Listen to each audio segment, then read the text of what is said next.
Hello, Internet, and welcome to another episode of Chariots of the Pods, your one and only Stargate SG-1 watch-along podcast on the Internet.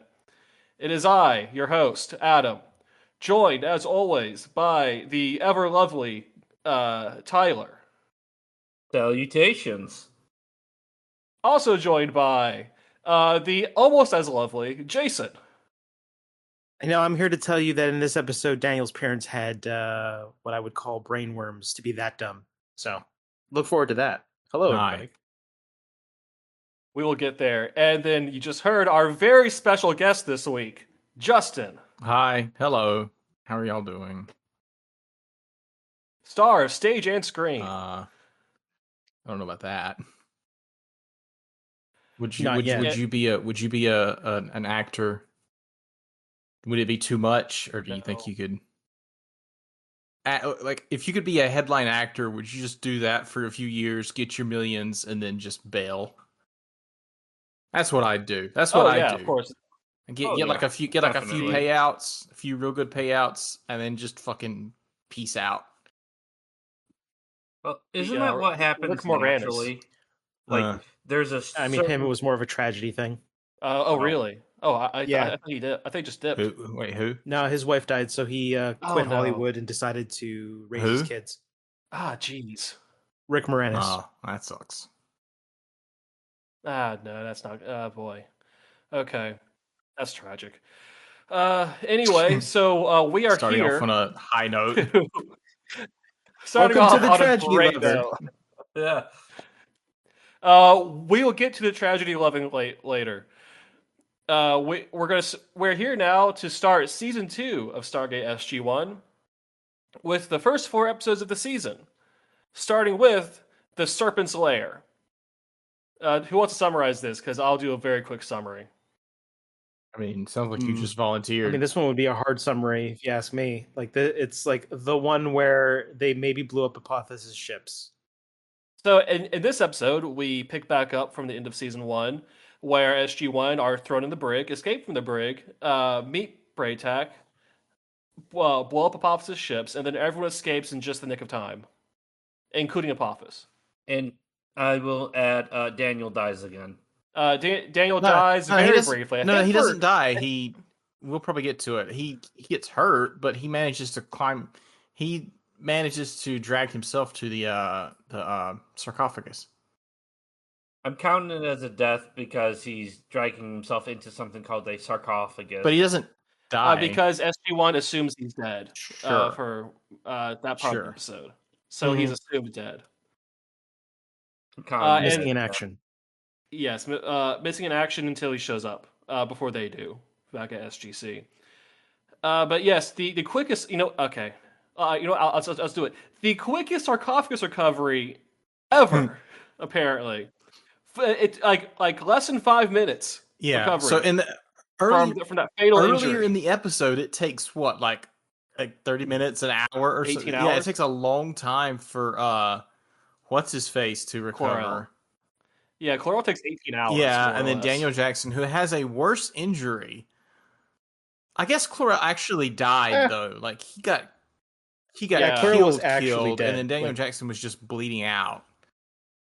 Yeah, was just mortally wounded and not like actually dead. Yeah, and I mean, there's precedent for those things working quickly. What with Charé in the movie, coming back within like minutes. Yeah, I guess amount of time dead also matters. I suppose, yeah.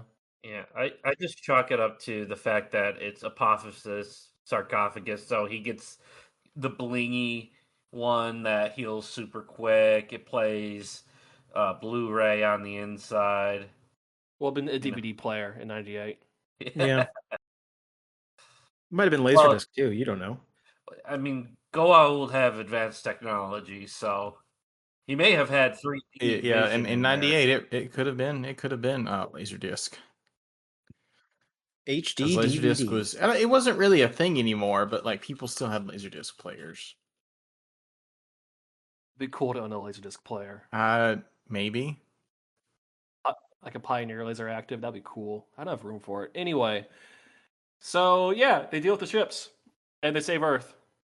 and there's much rejoicing. Yeah, except for that one guy who looks like a shit face. Wait, which guy? The what's the other like shithead from the military? Oh yeah, Samuels. Samuels. Is this the last we see of Samuels? It No. might be. This is probably the last we see of Samuels. Yeah. He's probably done after those Gigaton warheads did nothing. Just went He splat.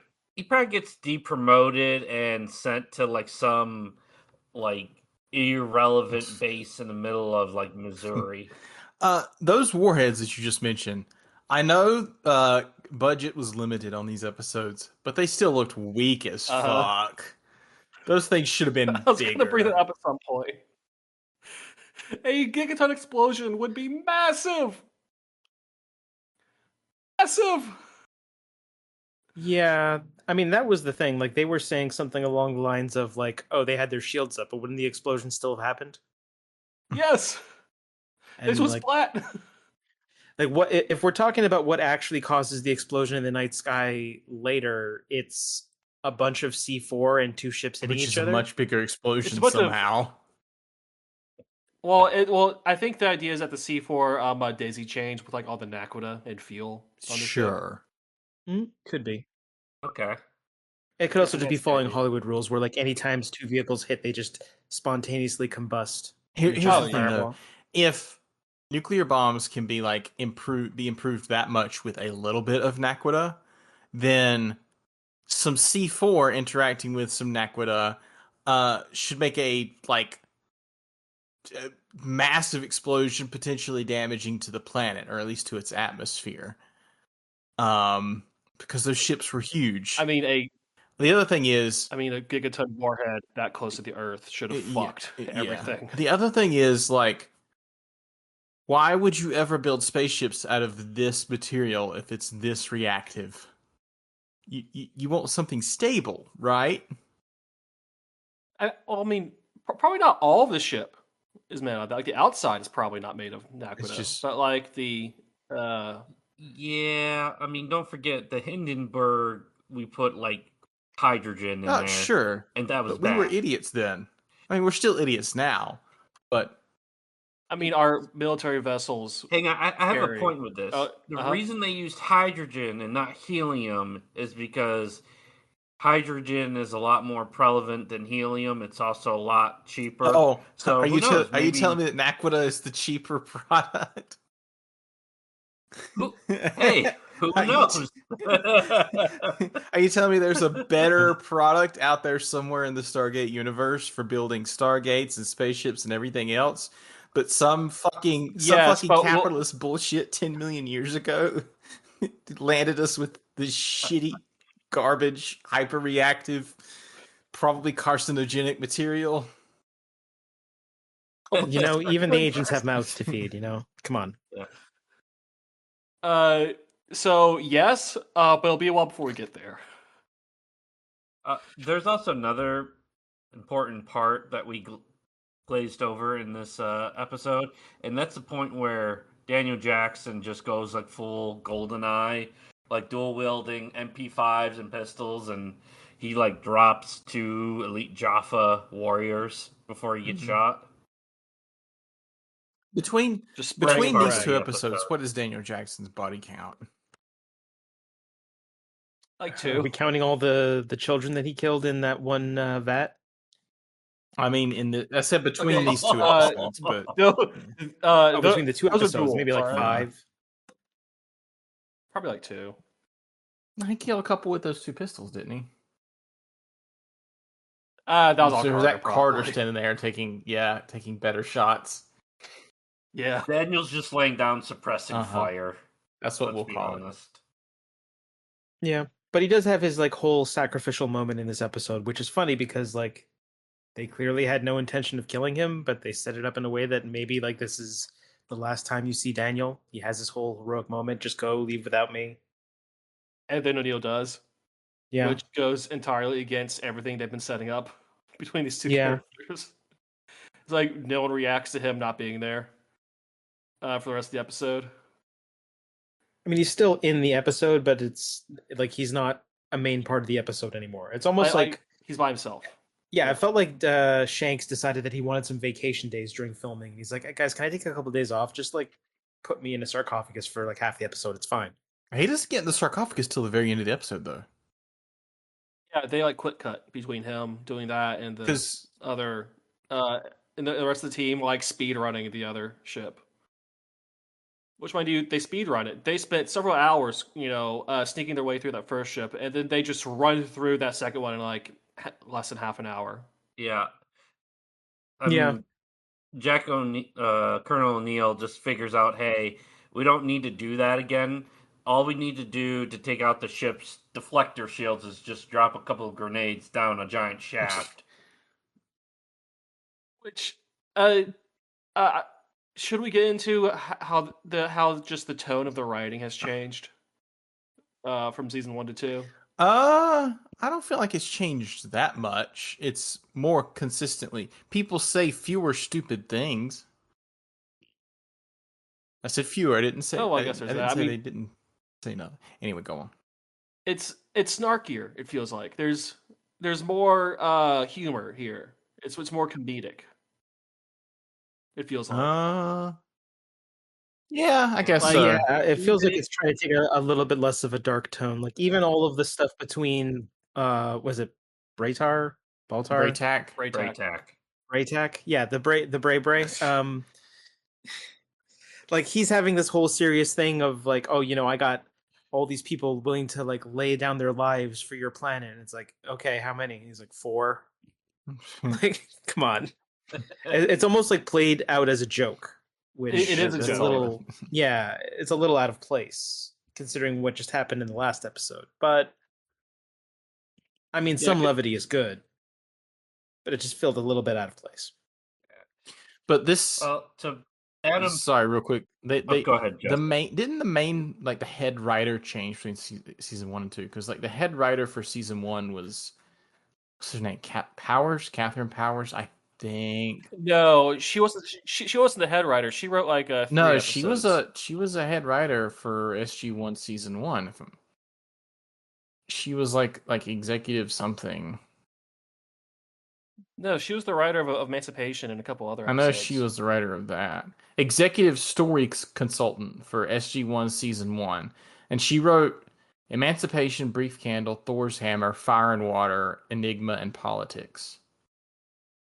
And a few from season 2. And then after that, she's largely gone from this franchise.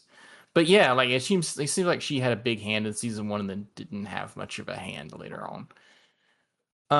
It's not just I laying the blame. It sounds like I'm laying the blame on one person. That's bad. I'm not. But it does feel like they switched out some writers.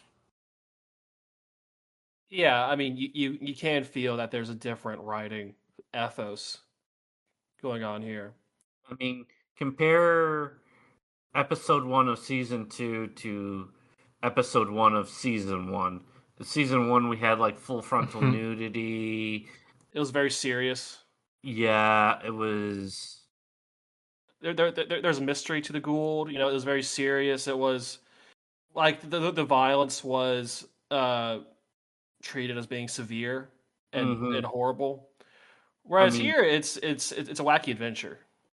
Yeah, which is probably better overall for this show. Which is better for the show. Yes. I will agree with that, but it's also a bit of a whiplash if you're going straight from season 1 to season 2. I feel like I guess I would say like it also feels like it can't decide though, because you have all the scenes on Earth with the military guys and the commander of the base, and that all seems very serious. Like they have all those scenes where they're like, "Hey, you're the best and the brightest. You don't know what you're here for, but you're here because we think Earth might be doomed, and we're sending you to a place just in case." And it's like, well, that's both dark and seems like they're taking the situation seriously, right? I wouldn't say this episode is lighter and softer than the rest of like. Honestly, there's a lot of goofy shit in season 1. I wouldn't say this episode is lighter and softer than a lot of the stuff in season 1. But I do think that I mean, softer isn't a word I'll use it's not for this. Wacky. is. Yeah. The I don't know. writing. Tonally, I don't feel like this is too far off from SG1 from season 1. Yeah, I think it's still pretty similar. I just think they made specifically O'Neill way more snarky. Yeah, it's They a little did. bit. The writing is a little sharper. Yeah, they just turned the dial up to 10 is what they did on O'Neill. Yeah. Yeah, like it seems like Richard Dean Anderson does not give a fuck anymore. It's possible. I loved how throughout the whole entire episode, he's just making the same joke. We're just having a bad day. We're just having a bad day. And then at the end, oh, it turned out to be a rather good day. Well, he thinks Daniel's dead. Yeah. Like, we haven't gotten back to Earth and had the big reveal Daniel's still alive. I mean, they theoretically saved the Earth, so you got to feel some sort of amount of accomplishment for that, right? I mean, sure, Yeah. they thought they were dead, but at the same time, I guess, what was that? A space shuttle came to save them? The Endeavor came to save Yeah. him. Yes. Yeah. I mean, Which is, I'm not sure it could actually do that in real life, but, maybe I'm No. wrong. They would need spacesuits to get out of those. Yeah. Yeah. I mean, you think about it, like a bunch of infantry soldiers just took down two like world burning starships. Because as Daniel reminded us, in the alternate reality, things go very bad for humanity. Yeah, just everyone involved Yeah. dies. Yeah, we just get nuked from orbit. So yeah, I guess I mean they succeeded. Braytech, I got his name right this time. Yeah. Yes. Yep. All right, Braytech, succeeded in his plan. Okay, so here's a question. I know there. Do you think that the entirety of his plan was just played as a joke? Because that was a pretty I mean, part of it was a good plan, saying oh, I would have attacked Apophis, and Apophis would have just assumed that his son decided to usurp him. But the idea that he was going to do it with 4 guys just seems so silly to me that I feel like they kind of undercut that. I mean, for me, the silly part felt like for all of season 1, we've been establishing how awful the Goa'ulds are, how manipulative they are, and underhanded. But it's like, oh, I have a son. We're tight. We're close. He's family. And I completely trust him with my, my Egyptian Star Destroyer. That part felt off to me. Yeah, I could see that. It does sort of fly in the face of what we've seen before of these, I guess, space worm people. But Yeah. I mean, who's to say, right? I guess it does establish them as more comprehensible, feudal overlords. Yeah, and it might just be maybe this is just Apophis's thing where he's like, yo, I saw an episode of I don't know, Spartacus from 3,000 light years away through the airwaves and thought, hey, this is cool. What if I did a feudal thing where I have a son and a wife and they do what I say? I mean, there are other might just be feudal wishful overlords. thinking, but I mean, it's more like when the Goa'uld were mysterious and menacing. You could assign anything to them, but once you get to know them, they're just jackasses. They're just feudal jackasses. Yeah. I mean, that pretty much describes Apophis to a T, right? He's basically just an asshole. Yeah, pretty much. Every time we've seen him on screen, he's either just said, yo, kill all these people, or yo, I'm gonna possess these people, or hey, little kid, come here, and then just kills the child. It's okay, well, I mean, clearly he's just an asshole. Just an asshole with spaceships that can nuke planets from orbit. An asshole with power. Yeah, I mean, The it's worst a kind of genuine. asshole. Yeah, so a genuine problem, really. Yeah, definitely a problem, but comprehensible as a problem.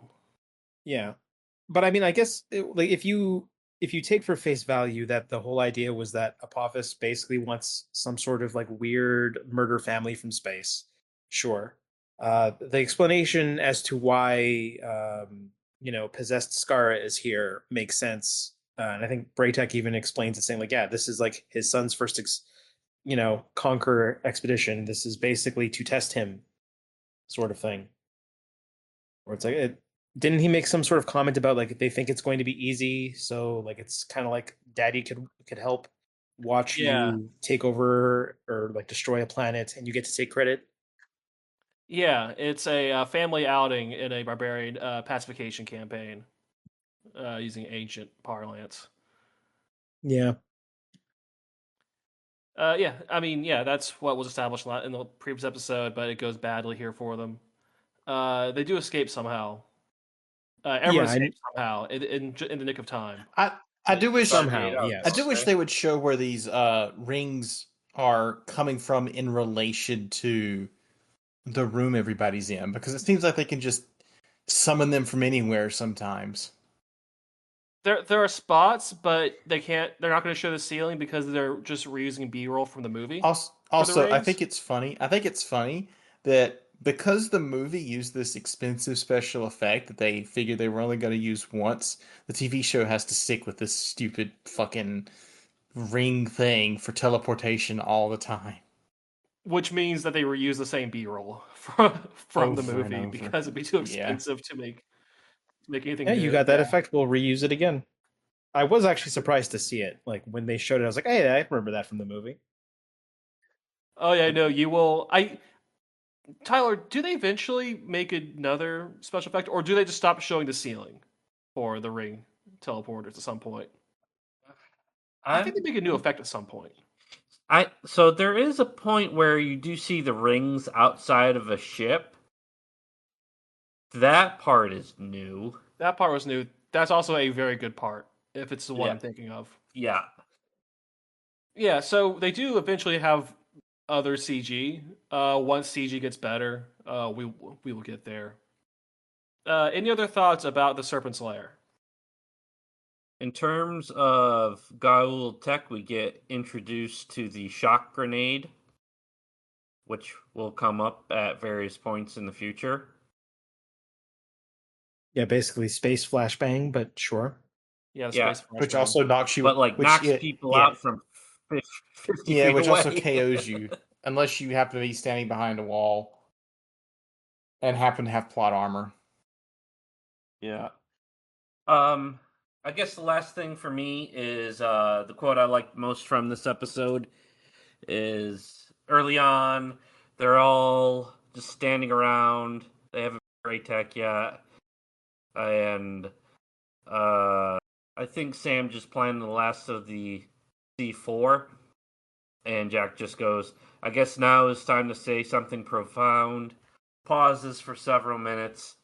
Nothing comes to mind. Let's do it. Yeah, he doesn't have any big speech to give. He's like, yeah, No, screw it. we're gonna die. Yeah, I'm tired. All right. Does anyone have anything else before I get to my notes? I mean, the only other thing I would really want to talk about is just the stuff that takes place on Earth. Like, I thought that was probably some of the better stuff of this episode. Yeah, Samuel's having his crash out. Yeah, Gigaton nukes. The Alpha Site stuff. Hammond being in charge. yeah, like all of the tension between the like Samuel's basically saying like, "Oh no, this is going to work. I have the president's authorization. We're not going to warn anyone else about this because we'll just take care of it. It won't be a big deal." And then like the slow process of all that happening, then it not working, and him basically just immediately like turning into a coward, which I guess essentially is just his character to a T, but at the same time very funny. It's like, oh yeah, permission to leave this planet, sir. It's like, no. He's like, Like, are you no, kidding me? you're gonna stand here and die with everyone else. Yeah, we're gonna put you on the front lines, motherfucker. Now that I think about it, how much of this episode is just stolen from Independence Day? They tried to nuke the alien ships, it doesn't work, and the only way to destroy those ships is to blow them up from within. I mean, there's no computer virus. Also, they Yeah, didn't they they didn't avoided have that. any surprise alien allies in Independence Day. Yeah, Oh, if only. I mean, you have to wait for the they you have to did wait have to the to sequel sabotage for the that. ship. The Independence Day sequel had surprise alien allies. I keep forgetting that even exists. I want to forget that exists. They crash a moon-sized spaceship into London. That was very expensive. I mean, so here's the thing that most of you like.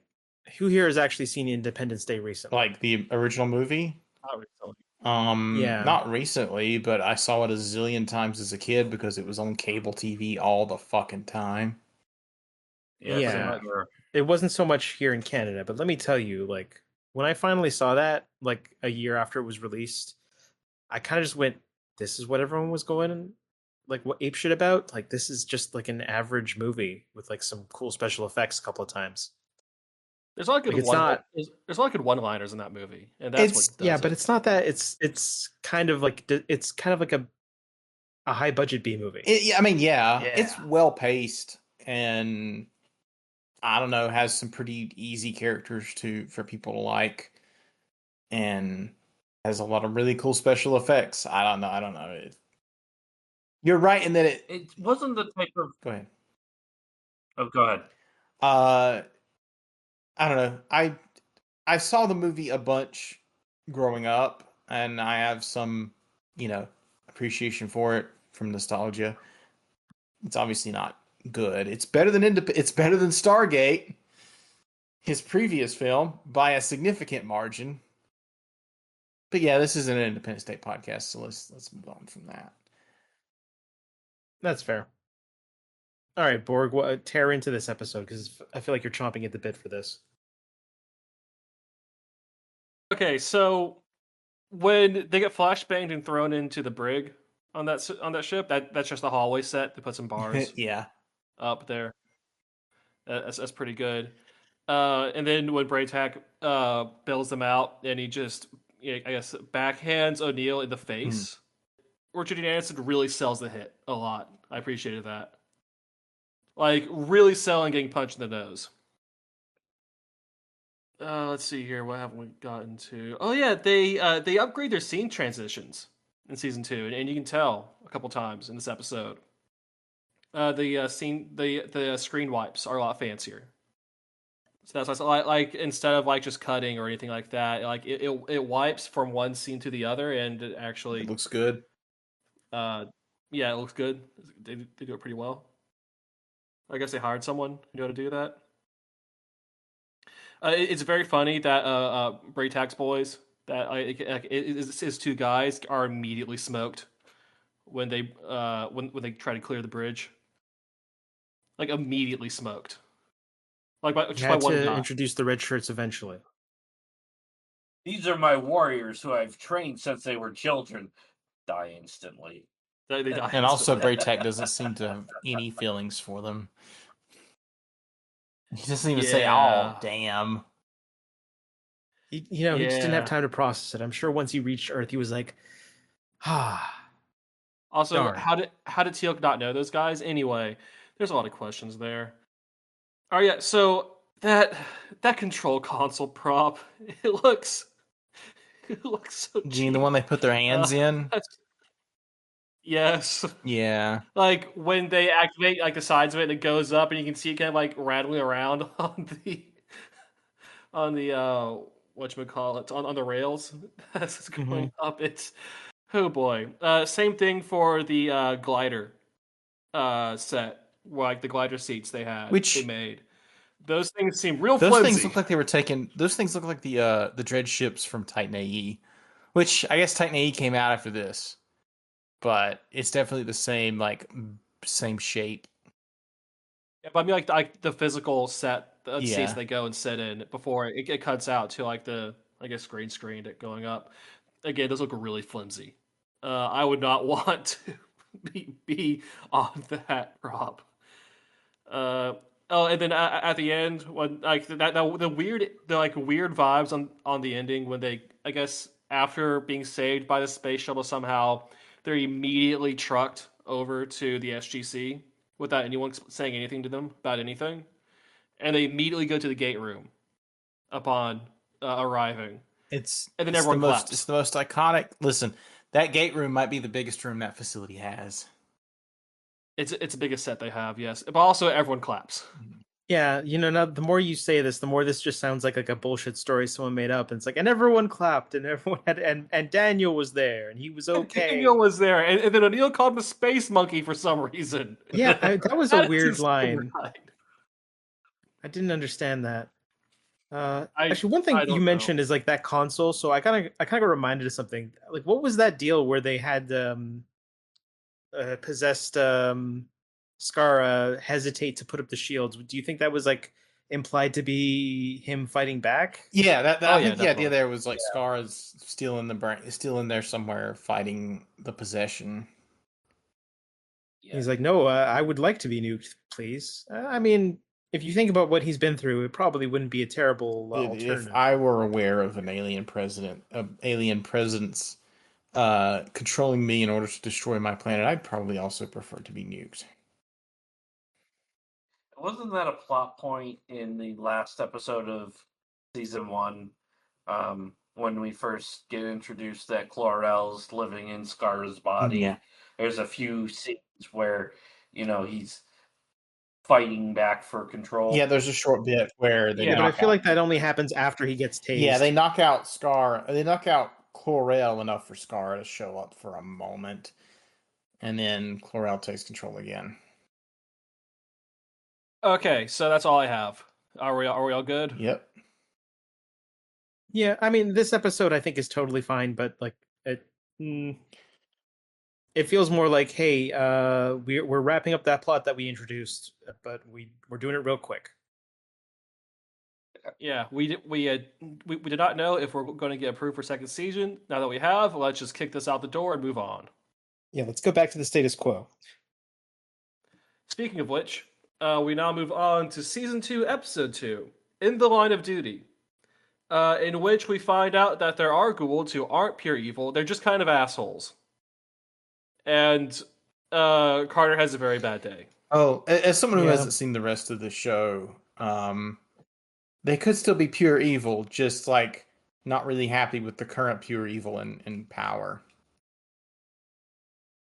I guess that's possible. I guess they do leave it open in this episode. Yeah.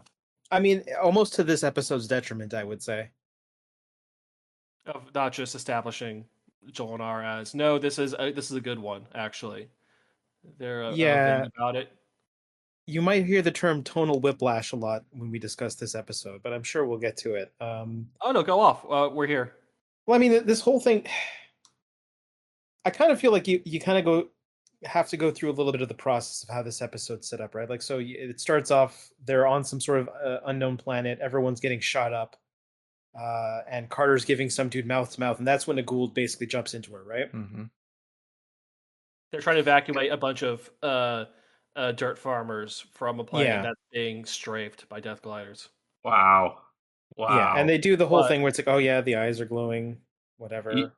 You didn't notice that every single one of these farmers have like red hair? Not all of them, right? Yeah, no, like I think just the important ones.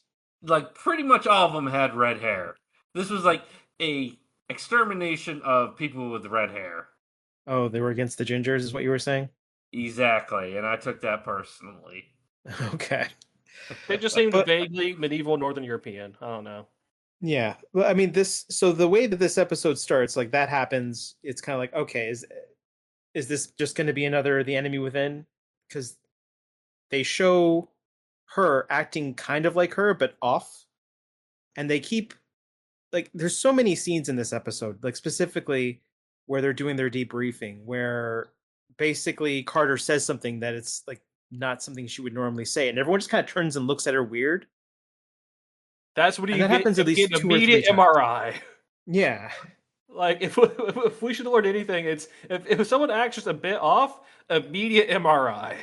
Yeah, and to the doctor's credit, she eventually says, "Hey, we need to do this now because like I checked all the usual spots and there was nothing, but clearly there's other ways." So immediate MRI or an ultrasound too was the other option, right? Yeah. Yeah, like MRI or ultrasound. And she sounds like the judge. Like, we're gonna have to give everyone an MRI when they come back through the gate.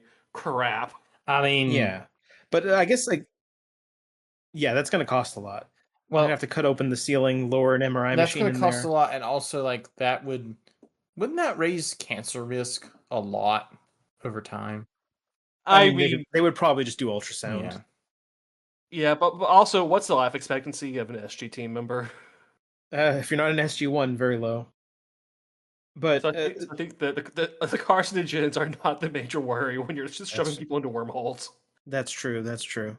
But I guess like the main point I wanted to get here is that they kind of like show this as like someone who almost seems like they're an infiltrator, right? She's acting a little bit off, but she's trying to more or less stay under the radar. It wasn't until like the girl more or less outs her that everyone basically figures out who she is. At which point, I feel like whoever this worm insider is goes full mask off, becomes a complete asshole, and essentially just tries to emotionally manipulate everyone while saying like, no, I'm really a good guy, right? Like if this episode is trying to sell you on the idea that no, this is like actually the good Goa'uld, they do a very piss poor job. Well, here's the thing, right? This goes back around to what I was saying before. I think this is the only way a Goa'uld knows how to act, even if they're trying to be, less evil. Benevolent. It's like what they think benevolence. Yeah, benevolence is we're still an asshole. We're just not, trying to kill you or anything. Yeah, but it's kind of like the way that this episode pans out. It's very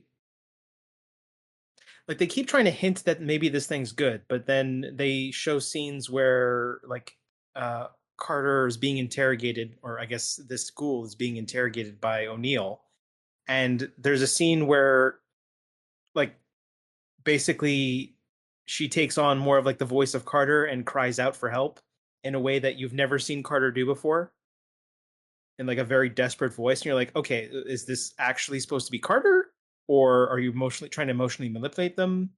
So what is this? What's actually happening? You know? Yeah, that was kind of a dick move. Yeah, again, I don't necessarily think they're trying to portray these Toker or whatever as like, particularly good, maybe just better than the regular Goa'uld or different. Yeah, like if the way I would put it is they're trying to if they're trying to paint him in a way that they're good, they're failing miserably, because all I'm getting is just someone who's desperate to get the hell out of there. Yeah, I mean they were, and is like, basically trying to use any means to get out of there. That Toker. The Toker don't really care about the humans right now at this point. Like as far as the Goa'uld are concerned, in general, the humans are just a slightly larger annoyance than they thought the humans would be. So like, why does the Toker really care to be nice to the? As far as like it's concerned, it's going to open up the Stargate and leave, and then just never come back or interact with the humans again. Mm-hmm. But essentially, just everything about this episode that they're saying what the Tok'ra actually are, saying like, oh no, they're more like just living with the hosts. They let the hosts be in control. That doesn't like, really come through. It doesn't track with what this worm's actually doing. So usually, Jolinar is in panic mode for most of the episode, and that's probably what's going on here. I guess it's just because like who was that guy that he was originally in? He wasn't acting weird according to his wife, right? He was just a normal guy who happened to have a Goa'uld in him. And I guess they sort of try to explain it as like, oh, he was probably about to die, and the Goa'uld said, hey, I'll let you live longer if you let me hang out for a while. And it's like, okay, sure, but that's also the reason why they're whole. I mean, that's what gets revealed later, is that's the reason why that whole settlement gets attacked, is because the Goa'uld, the regular ass Goa'uld, we'll call them the Rags, decided that they wanted to basically kill that person specifically. That Goa'uld in particular, fuck you. Yeah, they also the Goa'uld in Carter is called Jolinar. They do bring that name up, and yeah, Jolinar was like on the system board's most wanted. All the Tok'ra are. Yeah, I just thought of something. So one of the other parts of this episode is the Ashrak, the Goa'uld assassin. So this is like the first Goa'uld we meet that isn't like a ruler or like a conqueror. His sole job is just to be an assassin. Why would you send an assassin to kill this Tok'ra and then just strafe everything? Yeah, actually, Now that and I in the say it out process, they loud, strafed him. yeah, it's like, oh Like he well, was the one that was strafed. let's send our top tier assassin. It's like okay, and then a week later it was like, oh wait, we have a bunch of warships nearby. Let's just bomb the hell out of them instead. Yeah. Redundancy is the key, and the key is redundancy. We'll just call it self-inflicted friendly fire. Yeah. The Ashrak is probably. I feel like the point Yeah. I feel like the point has been made several times that the Goa'uld are also not. They're not actually great at anything except being arrogant. They just happen to have great technology right now. Whoever the Goa'uld commander who sent the Ashrak was like, that Ashrak is just a rag. We can do without him. There we go. Yeah. Yep. Early retirement. Yeah. I guess another note I had is, as Jason pointed out, we got the roofie glove in season 1. Here we got the roofie ring. Yeah. Well, but this one kills you though. It can kill you, but apparently it only kills you if you're a Goa'uld because it didn't kill the doctor, right? No. Oh yeah, I guess just knocked him Yeah, out. he needed to knock out the doctor so that the medical equipment would continue to read something. He didn't need he I do think it's funny that he was able to unwrap his bandages, and then rewrap them around this doctor perfectly cleanly. Some real Agent 47 Yeah. shit going on. Yeah. It is also funny that he was basically mummified at the midway point of this episode. It is also funny that the doctor couldn't. What's her name? The main female doctor. Frasier? Frasier didn't recognize her patient as the doctor, as the other doctor. Well, his face was covered. Okay, sure, but like if you've known anyone for more than like a couple of days, you could tell different details about their faces, unless she's just face blind or whatever. Well, she seemed to figure it out when she looked at like the blood. The second time, but I don't know. I feel like if I looked at the face of anyone that close, I would be able to. Anyone I'd known for a little while, I'd be able to tell that it's someone else. Or just people, like a different size. Yeah, people have people are at. different shapes and sizes. People's like your eyes and mouth are different. Like you're not just interchangeable if your face is covered except for your eyes and mouth. Maybe she had been pulling like a 48-hour shift. Maybe she was just quickly running through stuff, but she still stood there for a second and looked at him. Yeah, to be fair, she is the one brain cell SGC command has. So she's like, I probably have to get back to the base to supervise these chuckle fucks. Yeah, because if she's like the one coordinating like these 100-something refugees, and all the injuries, and like with the hospital and making sure there aren't insecurity leaks, like yeah, probably like 48-hour shift at that point. Hasn't slept in days. You know, speaking of this guy eventually getting found out, I think it's very funny how this guy basically 100% succeeded in everything that he was going to do. Like, geez. It makes SGC seem like complete amateurs. Like, I get he's got some sort of weird roofie ring, but like... Yeah, that security checkpoint for people going to the base. Very understaffed, I would say. Yeah, one dude... One dude in a long, thin hallway. He just hangs back. It's like, what's that? It's a ring. Want to see it? It's like, okay. But but as Borgmaster's pointing out, it's one dude in a long, thin hallway. If someone wants to get through there, you just throw a grenade in there, shoot some bullets down range.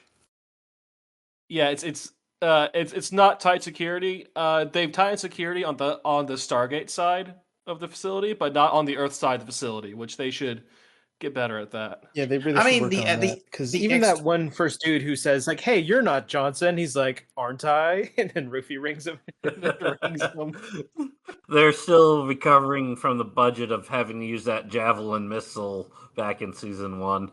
Yeah. Yeah, actually, yeah. Think about it. Like Hathor got in really easily. Like they should have revamped their whole thing for letting people in after that. So yeah, that is a disappointment that the guy was able to like perfectly Agent 47 his way around Yeah. and get his And he target. like almost got away with it too. Like straight up like kills the Goa'uld. Carter's basically laying there dying. He just passes by the people going there to check on them. It's like, "Oh, I found these people dead. We need to go find I'm going to go look." It's like, "You guys didn't you've never seen this man before? So aren't you going to like say something like, "Hey, sorry, who are you?" Like, come on, guys. I guess like O'Neill would have been in distress, but there was other people coming too. Like, what are those two guys' excuses? Yeah, I mean, and yeah, if it wasn't for the level of security around the Stargate itself, he definitely would have gotten away. Like if he had exited back onto Earth, he would have gotten away easily. Yeah. I do think it's very funny how quickly Daniel Jackson figured out. It's like, "Hey, I know you," and he's like, "Oh, really?" Immediately taken hostage. He's just always having a bad day, isn't he? Daniel seemed a bit nonplussed about being taken hostage. Yeah. He's over it at this point, I guess. He's been killed enough times. He's Yeah, probably over it. absolutely. Not a But I guess single this kind of life brings us deserves back to the weird payout. emotional whiplash of this, though, right? Because Carter's dead. She's dying on the operating table. They make this big spiel of like, "Oh, where we can monitor the parasite and her differently. The parasite's dead. She lives," and then like she has this emotional thing. It's like, "Oh no, the parasite saved me. Oh, I'm sad now." Like what? Like what the hell? What are you trying to tell us, show? That will get explained later on. I think they kind of flubbed it in this episode and be like, "Oh, we'll fix it later." Yeah, but it just like if you're watching this episode as a standalone thing, which everyone who watched it when this came out would have done so, like Yeah, this does not paint the Tok'ra any good light whatsoever, no, it doesn't. like at all. Like, what did the Tok'ra do in this episode? They forcefully possess someone. They threaten a child. They try to emotionally manipulate someone, and then And then maybe died. they saved Carter's life. Jolnar did save Carter's life. It intentionally like separated itself enough to not bring her down with it. Sure, but like, do we know? Like, I feel like they don't. It almost feels like an unearned heroic act. You get what I'm saying? Yeah, well, I mean, I guess there are points earlier in the episode where Jolnar does intentionally try to not kill anyone, or try to not hurt people. So it was acting differently for Gould, like the whole time.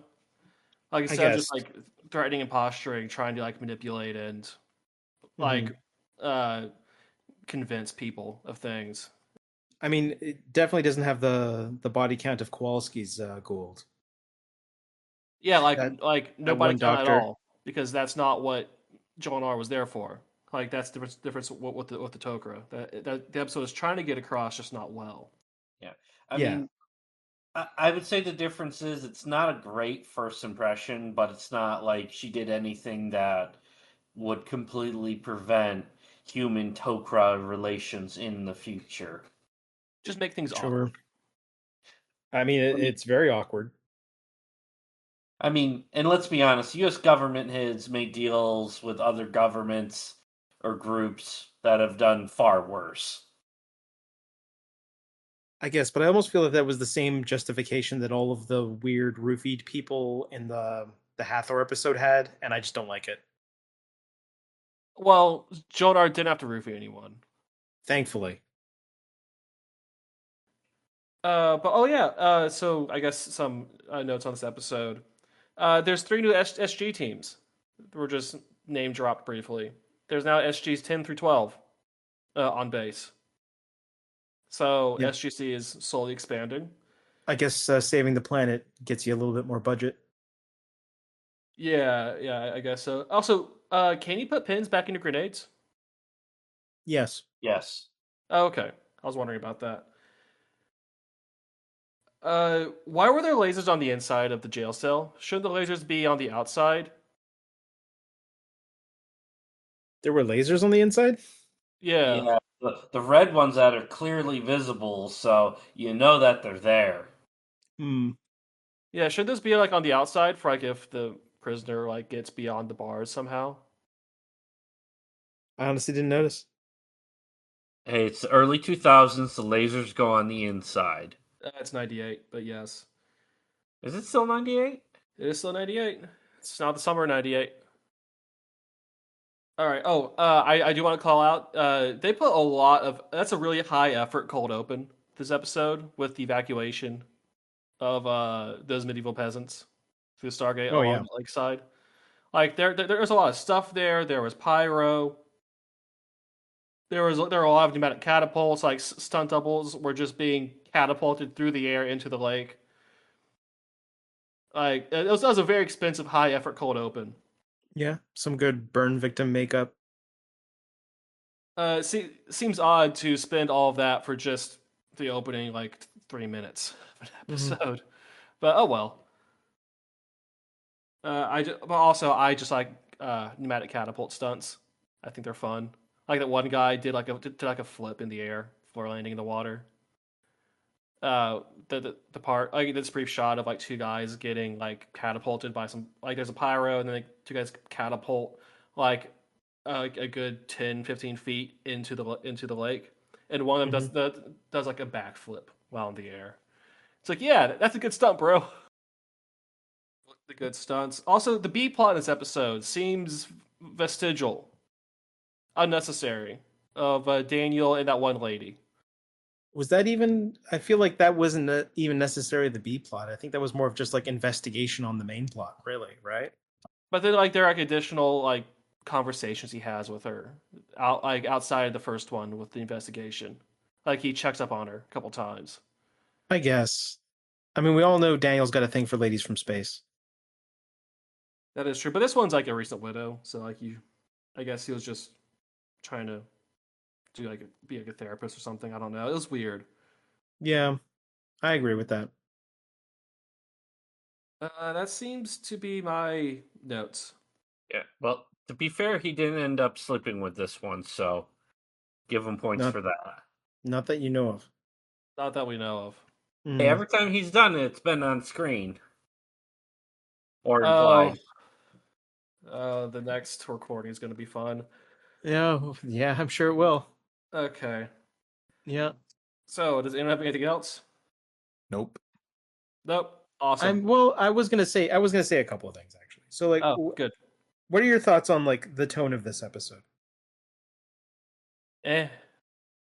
Just not a big fan. I know this is like this is the episode you don't like. I was able to divine that.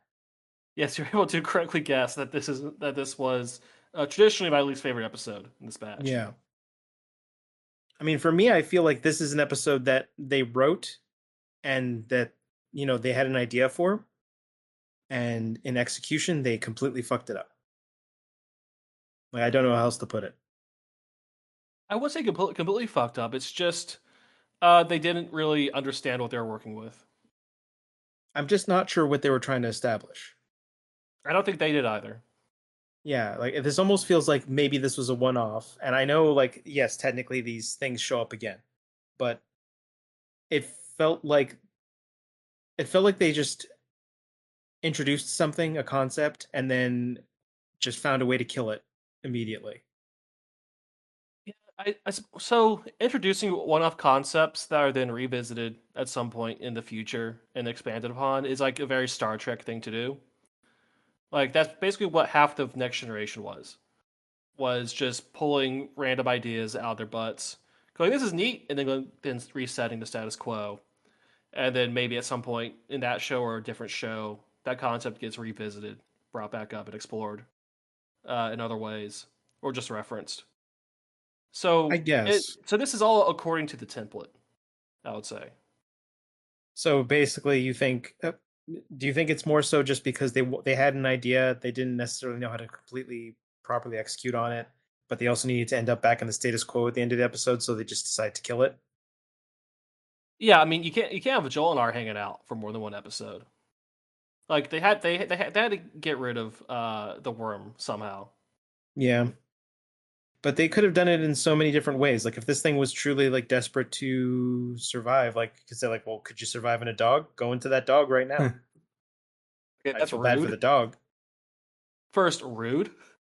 Yeah, I guess. But like, I feel like they didn't even try to justify what was going on here. Like, and just everything that this Tok'ra was trying to do too, like the emotional manipulation on both O'Neill's and on Daniel Jackson's. To be clear, as someone who's not particularly like dogs, if I had been in this situation, you'd have suggested, why don't we just ask him if he can go into a dog? I'd be like, no, fuck that. But we don't even need to do that. I think it was back in season 1, like episode 1 or 2. They just took the Goa'uld out and put it in a glass cylinder with water, and it was perfectly fine. It's like, why can't you just be yourself? Why do you have to be in something else? Oh, you mean the thermos? Yeah. I forgot about the thermos, but I was thinking of something else. Yeah. Also, now that we know what we know in this episode, putting that Goa'uld in the thermos really fucked up. That could have gone real south real quick. Oh boy. Yeah, Well, they're really lucky because it was an infant Goa'uld that didn't know anything. I mean, that infant Goa'uld's still hanging around, so. Oh yeah, it is. Yeah, it's new junior. It's new junior. Junior 2.0. Yeah, I don't know. We don't necessarily need to dwell on this episode any longer. I agree with Adam that this is like probably the weakest of the bunch. It feels like they were trying to almost reimagine that that's follow-up episode in the first season, The Enemy Within. It just doesn't land as well. Like, just nothing about it. I don't like this one.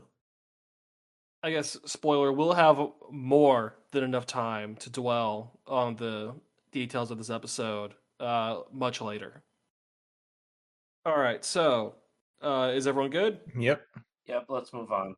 Cool. Season 2, Episode 3, Prisoners, in which the SG-1 go to a planet. They get not immediately, they get arrested and thrown through the Stargate to a prison colony. Full of a bunch of big, smelly guys and one kind yet menacing old lady, who they rescue, bring back, and whoopsie, she's Space Hitler. And then she turns to a master hacker, escapes SGC, and is sent So, with like, something else. the whole bit where she turns into a master hacker, or whatever you want to say, that's a little much, right? So funny. It's very like, funny. Like, is she Q, basically? Like, what is this, a normal person who just figured out how to immediately hack our computers?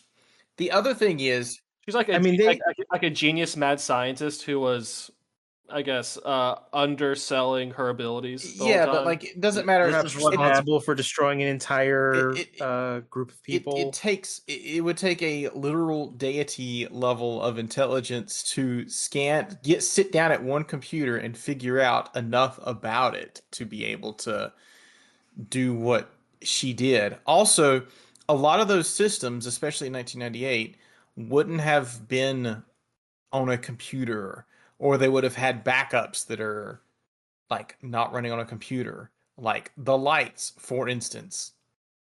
But she hacked the mainframe. But that's not the part that made my IT brain go, wait a minute, no, that's stupid. It's the fact that literally everything is sitting on this one computer in the doctor's office. Like, that computer has access to all the data. It's powerful enough to display all the data. No, it's not. I don't think that was in the doctor's office, was that? actually. I think that was actually on like the command center area. No, it was the infirmary. Yeah, like, it was? like, okay. Listen, It was the second level where they looked down into the operating room, I believe. like, fair enough. It's hard to tell these poorly lit poorly lit sets apart. That's fair. That's fair. But yeah, also Carter is very willing to give up what should be like top secret. Only a handful of people can see this information to this random person. Yeah, I mean, to be fair, she was basically tricked, right? All Yeah. of them were essentially tricked. Yeah, they were all gaslit, gatekept, girl bossed by old grandma Space Hitler. Basically, yeah. It is funny that she is essentially Space Hitler, yes, but I mean, you don't find that out until the very end. You don't. Yeah. So, I don't know. yeah, I think some of like the funnier things about that is like, so okay, so can we go into like a chicken or egg scenario? Yeah. Because sure, go these ahead. people that like imprison SG-1 with basically just being like guilt by association because you happen to be next to this fucking guy. Yeah. Like what is with that? Is it because Space Hitler exists that they're that harsh, or are they just assholes? They're probably just assholes. Yeah, Yeah, that's what I was thinking too. I would guess that some tyrant has used a tragedy to gain power, and he just enjoys absolute power, and we never actually see him or something. Yeah, they're just all about that one warehouse with the spotlight. The Taldor, Taldar, or whatever they're called. It seems like a technocracy is the way it's presented, or at least as far as anyone can tell. I guess, but the way they establish how this world works doesn't necessarily make sense because clearly there's some sort of group of people with superior technology and they kind of just use it to. I mean, it seems like they are ruling with some sort of iron fist because you have people who basically stole food and are given a life sentence versus like a dude who committed murder and was given a life sentence. Like, what's even going on here? Given a life sentence. Yeah. It's like if every punishment is just a life sentence, what the hell are you doing? Also, that prison should be way bigger with way more people in it. If that's with all the extras they could afford. Justice system worked. Yeah. But also, like, if someone in your world is starving to death to the point where they have to steal food, and then you like throw them in jail for it, and also blind, the guy still is blind. Like, clearly, this group of people just doesn't give a shit about anyone, right? Yeah. Yeah, I mean, they keep the details of that society vague for a reason, so they don't have to figure all that out. Sounds like maybe she wasn't. Sounds like maybe she had a good reason for killing everyone. She hated everybody. Oh yeah. Maybe kindly Grandma Space Hitler had some ideas. Oh yeah. Is this where you write? Is this where you make your Space Hitler was right T-shirt? No. I don't think that's a good I'm idea. not gonna make a Space Hitler that's a was bad right idea. T-shirt. Yeah. So even the Magneto was right T-shirt is a little on the nose. Thanos. I guess. There's no, you don't want to write that. Oh no, there were right. some Thanos was right people when that movie came out, but yeah, really? They don't know how ecology works though. No, so I mean, she does endear herself to SG-1 pretty quickly when she stops the immediate sexual assault that happens on Carter. Yeah, when they get there. You know, what was that guy's name? The big hulking, large man dude. Began with a V. Yeah, we'll just call him Mr. V. Mr. V. That was like Mr. V's go-to because not like he just goes behind you and bear hugs you because that's what he did to Carter. And that's what he did to Daniel Jackson later in the episode. Just bear hugs him. I mean, when you're that big and strong, why learn any technique? But like the fact that he's unwilling to bear hug you from the front means he's not confident enough in his bear hug. In fact, is that proven through like psychology? Yes. I mean, look, this isn't Overlord. He's not a big skeleton man. He's just a big guy. He's just a big guy. It's the safest to grab from behind. He grabs people from behind and he hands out the green slop. Or the gray slop. It looks more like gray to me, but for a second I was trying to think of like when someone was hugged to death in the movie Overlord, which everyone should watch if you haven't seen it yet. It's a good movie, but no, I was referencing the other Overlord. What about the other Overlord, the mid-2000s quasi-strategy game? No, I was referencing the anime. It's an I know. it's a Japanimation I know. reference. Ah, yes. We got this new Japanimation thing. It's got some real good chibis or chibis, depending on God. where you're from. No, that's a reference. Okay, so Yeah. God, O'Neill gets real weird about it in prison. Oh yeah. Oh yeah, that dude's He's like- ready to go full Escape from Butcher Bay. Like O'Neill is just down to do prison shit. He's like, all right, I understand. He understood I the love- assignment, and he was actually kind of excited about it. Yeah. It's like, oh, that man's getting beaten. Not our problem. I loved his one quote to Teal'c. He's like, "Teal'c, just look scary and take point." I also And have that written down. They're walking through the hallway, like Teal'c is just side-eyeing everyone as they walk along. And then he takes off Daniel's glasses, put them in his pocket. He's like, "Look, just trust me. You don't want to look weak." Yeah. I think Tilk. So I guess they do establish that at one point, O'Neill was in prison. Yeah, because Daniel was trying to equip with him. He's like, and you've been to prison?" He goes, "Yeah." Just like a moment of them looking at each other. So I was you like, "Oh." haven't? So that's fun. So I just had a thought. This is like the second time we've gone to a planet, and it's been like a space Law and Order episode. First time was back in season 1, episode 15 with Core Eye. The whole, you're assumed guilty until proven innocent. I feel like that's kind of the same legal system as we have here with the Taldor. Maybe that's just the norm in space. in most Maybe we're the societies. outlier. Yeah, it's that American exceptionalism. Yeah. What we need to do is we need to import copies of Ace Attorney to space so they can learn the beauty of trial by jury. Objection! Not the hit Law and Order television show that lasted one season and wasn't a hit, but the concept. You see, all of these aliens, they just hate us for our freedom. That's true. Our due process and arbitration and litigation. I mean, if you think about it, the Goa'ulds hate freedom, right? Bunch of worms just taking freedom from people all over the place because they're dicks. Yeah, you see, they are jealous of our freedom, and that's why they want to take it from us. Maybe we should have traded these people some guns. Maybe that would have solved this issue. Yeah, so it's really hard to get a handle on what technology level the Taldor are on because they have like tractor beams and like seemingly advanced technology, but then like Linnea doesn't know what I guess maybe she's sandbagging and that like what's a computer? I don't know what a computer is. Maybe they called it. I guess maybe she they called was it something sandbagging there else. because she basically created like nuclear fusion with some like fungus. So Cold fusion. Cold fusion, which would be a very big deal if they're brought back. So, oh yeah, here's like the chemistry for cold fusion.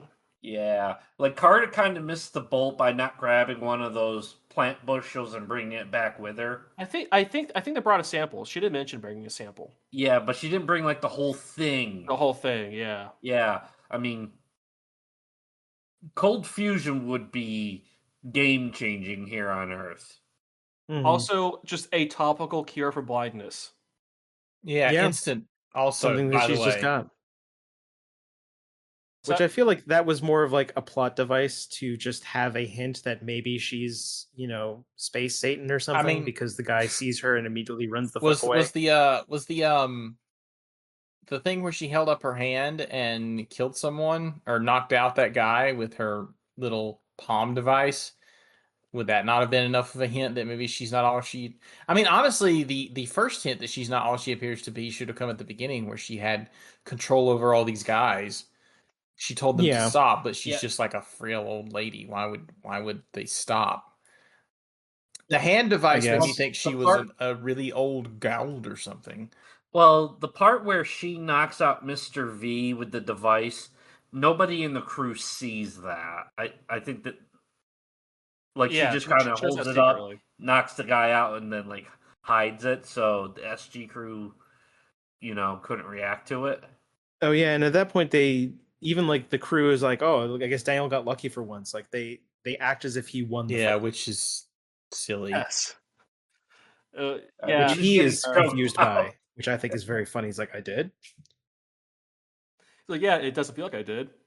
Yeah. And then he just wakes up and has a great idea. Mm. That was a good line. It's like, when did you figure that out? It's like when I was being choked. Yeah, that's what he thinks of the coordinates need to go to. Actually, that whole the way that scene starts, I think, is very funny because I guess like people in this prison think that if you happen to be in that little like pool expanding thing, Like the backsplash? they think that it'll like get them out of there, but it turns out it just vaporizes you. Yeah, and like the crispy feet left behind don't include It's them just in. like it's kind of turned yeah, into it's a kind of barbecue. funny. Like it's not funny, but like the crispy feet thing is like I don't know. It's a good gag. It gets a point across. Yeah. I guess. Is this is the first time this has been mentioned, right? I mean, it's been mentioned that if you're in the Is it? in the whatever it's called, what did they call it? The cone? What did they call it? I forgot. Didn't they call it the vortex? No. Something like that. They've mentioned before that it's dangerous to be there. I don't know if they've ever said that it's going to vaporize you though. Yeah, I guess this is where they establish that you get vaporized from that. So yeah, don't stand in front of the Stargate. I mean, that kind of feels like it's a bad idea. You'll singe some hairs and everything else. Wait, why didn't never mind. I was going to ask why didn't it You were thinking because you were thinking, and the enemy within. How did they not die? Because they were fighting in front of the Stargate, right? And it just closed on Kowalski. They were dialing out. This Stargate was dialing in. Well, no, but also the backsplash kills you no matter what. Yeah, the splash happens regardless, right? Yeah. I thought it only happened one way. Okay. I guess. I mean, they do also establish that this thing like gives visual indicators that it's about to go off too, so people would know to get out of the way as long as they know what this thing is. Yeah. And like usually the race stair platform that most of these things are on is enough to like get it over the heads unless you're like sitting right up on it. Mm-hmm. Definitely not like OSHA compliant. OSHA doesn't know about this. Good enough. Good enough for space aliens, I guess. I mean, if we know anything about the ancient space aliens, is that they don't give a fuck about OSHA. Just everything they build is like the worst. Just building their castle on this cliff, yeah. Yeah. Okay, so do we have anything else to say about the dingy space prison? About the dingy space prison? No, but I got something to say about the other things. But Justin, you go ahead. I was kind of bored. I don't think this episode is bad, but it was the most boring of this lot for me. Like they spent a lot of time just standing around. Out of this four, this was my least favorite. I'm somebody that was raised on Halo, so to me, good sci-fi is just mag dumping your rifle into an alien Xeno and then yeeting grenades at him. I mean, I was also based on Halo, but and you're right. But to me, these Space Law and Order episodes are very well. It's not even Space Law and Order. It's just it's not a. There's a lot you can do with a prison episode, and they just didn't do any of it. This sort of hinted at it with O'Neill, like the whole thing where O'Neill kind of just takes to this. I think could have been explored a whole hell of a lot more, maybe in a more entertaining way. He just kind of like slaps his hands together, rubs them, and he's like, "All right, I know what's going on here." But no, that's not what happens. Mm-hmm. No, the point is like being in a situation and dealing with this Linnea character who is a vague yet menacing, kindly grandma, and I guess the quandary they're in of needing to get out, but like everyone's in here for a reason. They just don't know what like the deal is. And which they do make a point of explaining that right away, right? Like, oh yeah, everyone here is like most of these people probably aren't necessarily innocent. Yeah. So and like they're not sure about her at first, and the story she spins for them is good enough because they want to get out of prison Yeah. and then deal with it later. Like I say, And she's just an old lady. How how dangerous can that be? yeah. Perhaps this man who ran the hell away from her when he first saw her could be a clue to this, but I digress. Yeah. So I have one last note to share with you guys. So SG-1 has this innate ability to go to these seemingly completely abandoned wilderness planets and run into like the one dude that's like fleeing for his life. This is the second time it's happened. The first time this happened was back in season 1 Emancipation, where if you Oh, recall, they go through the Stargate and the guy is running from a bunch of dogs. all right, some very happy puppers.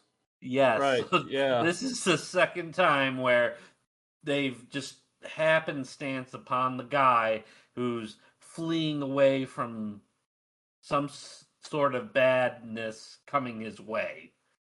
Well, they were wandering for a few hours. They said at the beginning. Yeah, Yeah. but they were in the middle of nowhere. What are the Yeah. Mhm. chances this escaped convict comes across I mean, SG-1? plot has to happen to someone. That's true. But it's I Uh, did through. think that whole like thing in the beginning where they were like making their arguments, like we don't know who that guy is. Like we were literally Okay. just walking around and just all of the dumb bullshit trumped up charges. They kept like, oh, you had weapons in the sacred zone. It's like, what the hell are you talking about? The sacred zone? Like you happen to be next to this murderer. So let me put it this way. If I had a nickel for every time this happened, I'd only have 10 cents, but isn't it odd it's happened twice now? Yeah. Oh, I'm sure it'll happen again. yeah. I wouldn't even be surprised if there was another dude chased by dogs coming up in the future. I don't think they do the. I don't think they bring the dogs back. I don't think. Just too Uh, expensive to have them on Trained set. dogs are too Llama. expensive. They were pooping yeah, everywhere. probably. All right, You can only make so so many Mongolian things. you can only do so much with the Mongols. Yeah. Uh, I got one. that So I wouldn't- got one more point that I want to make here. So Space Hitler makes it out, right? yeah, Did any of you else notice that Gary Jones wasn't in this episode? Gary Jones isn't in most of these episodes. I know, right? I felt like if Gary Jones was around, that this shit would not have gone down. He would not have let Space Hitler escape. Yeah, it's a unnamed lady for Yeah, I guess this batch of episodes. I guess Gary Jones wasn't available. He was out. he was out enjoying his life. But he comes back. This is like how in Next Generation Pulaski comes around for season 2, and then Crusher comes back. Yeah. What I'm saying is I miss Gary Jones already. I know, right? But also, this is the premise for this is basically a Voyager episode, specifically Voyager season 3, episode 3, the shoot, or I think it's the shoot, which is where Harry Kim and Tom Paris get thrown into a space prison through a one-way entrance on some trumped-up charges, and then Janeway has to argue with the weird fascists in charge of the planet to get them out, and they eventually have to break out on their own. Yeah. But I believe this came out first, right? No, Voyager season 3 would have been before this, Oh, okay. Hmm. because Voyager would have started in '94, so this would, yeah, yeah, so that would have happened before this. Just saying. Yeah. Yeah, that actually reminds me. This is the first time Hammond actually goes through the gate, right? It is. I was going to bring that up as well. Yeah. Hammond goes through the gate and immediately fails all of his diplomacy checks. Yeah. I mean, he was basically trying to get thrown into prison, right? Yeah, pretty much. He was like, "Okay, well, throw me in there instead of them," and they're like, "We can't. It's a one way. It's a one way prison." And it's like, Yeah. why would you have that? It seems like a real bad idea. Just everything that these people do is a bad idea, as it turns out. So when the head of SG-9 and the head of SG-3 are both talking to Hammond about what to do, and the Marine is like, "Yeah, we'll just go in there and bust them out. We have firepower. Let's do it." And SG-9 is like, "No, we need to use diplomacy here. We should talk it out with them. We're on the verge of establishing diplomatic contact or whatever. And I was watching. I was like, ah, shit. I can't believe that I'm sitting here agreeing with the Marine. The Marine that just wants to shoot him and ask Yeah. questions later. Yeah. Yeah, I mean, Right. it helps that SG-9, like every moment they have in this, the guy just seems kind of like a dingus. Yeah. Yeah. Anyway, that's my last note. Mm-hmm. I do think who's the actress they got for Linnea? She does a good job. It's a compelling character. They like the Grandma Space Hitler is a compelling I character. assume they bring her back The at some way they point. construct her. Put that on the back of the box. Grandma Space Hitler, fairly compelling. Kriya, maybe almost as compelling. I don't know. Kreia is more interesting, but they do a good job crafting this character that they do not. Well, We'll get there. Linnea would have made for a fun recurring villain. Yeah, but I feel like I mean, that is absolutely a missed opportunity. It feels like they were setting her up as one, but it's revealed later kind of what actually happens, and it's kind of like, oh, this is disappointing how they handled this. It's gonna be a while, but they do bring it back up. Yeah, but essentially, yeah. What's the actress's name here? Bonnie Bartlett or something? Bonnie Bartlett, yeah. Like, she does a real good job. Oh, she was in Firefly. Oh, that's who that is. Okay. Oh, yeah, she's in a lot of stuff. I think she's one of the teachers in Boy Meets World as well. Yeah, she's a character actor who's been in everything. She kind of reminds me of. I need to look this up now just to make sure I'm not saying the wrong person here. I'm now googling the first season of Saved by the Bell, but I'm pretty sure she's not the same actress. But I could have swore she was one of the teachers in that show. Oh, I'm absolutely wrong. That's someone else. Yeah, no. But she was in V apparently back in the 80s. But anyway, yeah. So she's been in tons of stuff. She does a good job. They craft a compelling character that nothing happens with. So yeah, like they absolutely could have brought this character back, and you could have had like the hunt for what did they actually call her? What was the name? The Destroyer of Worlds. The Destroyer of That's Worlds. the name they give her, which is a hell of a name to give a side villain. Yeah. A one and done villain. Yeah. Well, what if they made her giant and they gave her pink armor? Okay, go on. Yeah, and then we just actually decided that's not what we're going to do. We're going to make her a cloud. Chris Evans is going to be there. That one guy from The Wire. No one else has seen that movie but me. What movie is this? Is this the Green This Lantern is what I'm now movie? learning. What movie is gosh. this? I have no idea. The Green Lantern movie. I've never seen that either. Listen, what you're describing sounds like a shitty comic book movie to me, and that's the shittiest comic book movie. Yeah, it is. I'm pretty sure the Green Lantern movie was undone at the end of Deadpool too. Yeah, it was. Yeah. So So was X-Men Origins, which is a real piece of shit. Okay, so any other thoughts on this episode? Hard skip for me. I like it. It's all right. Okay. If I were to fine. rewatch this, I don't think I'd skip any of these episodes. I would definitely be, doing some chores while some of them are playing.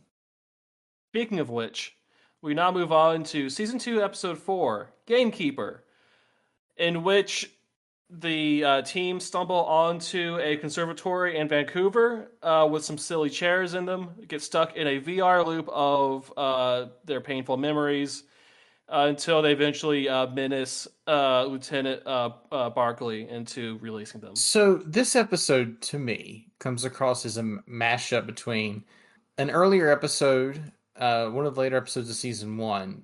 It wasn't the Tin Man, was it? The one where they get turned into robots. Where they're all robots? Yeah.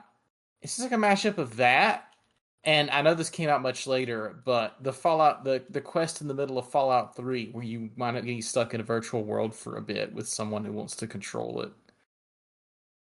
Yeah, this is kind of a standard sci-fi plot almost. Yeah, this is definitely one of those episodes that happens and resolves itself by the end of it. Uh, they could have probably gone some weirder ways with it, but they don't. You don't really have the Yeah, time like to. you could yeah, if you had more time and the inclination, you could go full like paprika mindfuck with it, but they didn't. Oh, I don't think any of the writers are as talented as that, unfortunately. No, no.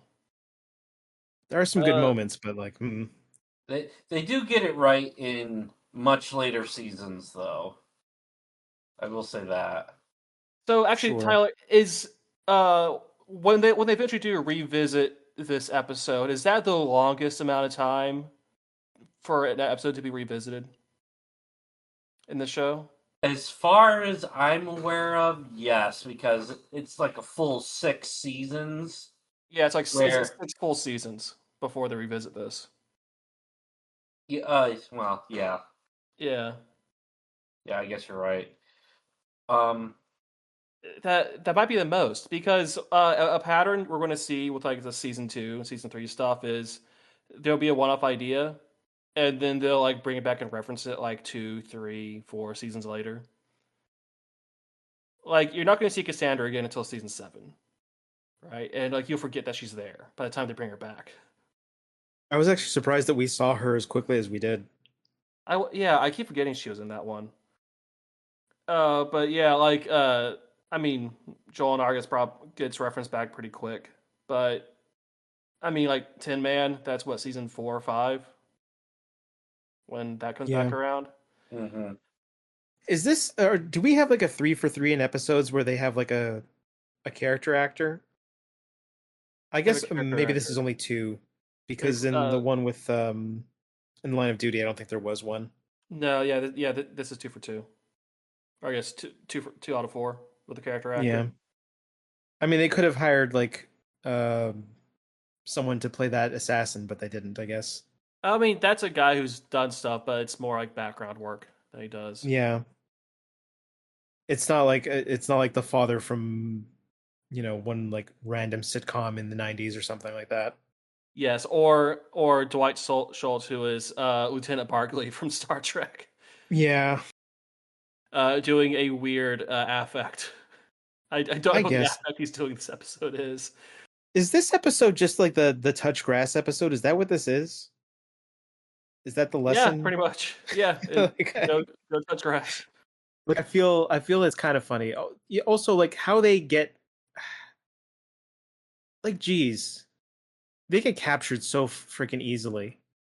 That was real easy. Those CG pipes, wires, Cables. tubes, whatever Yeah, That had cables. the Christmas lights in them. Grab them very easily. Yeah. Oh god, the CG. I mean, maybe it's episode. just not a good idea for all 5 of you to walk up to the 5 empty pods where you see a bunch of people hooked up to wires. This isn't the first time this has happened either, 5? because this happened once again in the Tin Man episode. I mean, that one I will They all forgive get them because shocked. that was like a drone that showed up and zapped them. And This also was they like got we zapped all like walked up to ridiculous. these tasers and were surprised that we got tased. How did you guys like the mystery to this episode? How like it starts and you're like, where are we? Is this time travel? Like, what's going on? Like, did you find that enjoyable? I mean, it started off interesting enough, but It felt like they figured things out way too quick. yeah, Especially with in the reality Sam and Daniel were in. Like she realized, oh wait, weren't we just standing in a garden? Now we're in a New York museum. She's like, oh, this must be some sort of simulated reality. Yeah, but I feel like she was there to explain it more than anything. Like, though, I feel like the real meat and potatoes of like this subplot in there was the Connor, or the O'Neill stuff. there's an emotional like thing that this episode could have done with like both O'Neill and Jackson having to reckon. It would have been more interesting if the episode had been about those two having to reckon with the fact that they cannot change this thing that happened in their past that has haunted them for decades. Yeah. Also, it's a good They got thing. away from that way too fast. Yeah. I would guess that was the intention at first, but the writers didn't know how to do that, so they kind of just fumbled out and just made it about getting out of the simulation. Which Sure. yeah. Plus, you have this character actor. You paid him all this money to be in this episode. You have to give him, a lot more screen time. And also, he goes gets- for it. He does go for it. Yeah, but like I mean, I like that whole sequence in the beginning. He acts well, but like the character is just a giant twat, so it doesn't. Oh yeah. Yeah, but you're still paying him to be there. Sure. But as the viewer, I don't That's think it.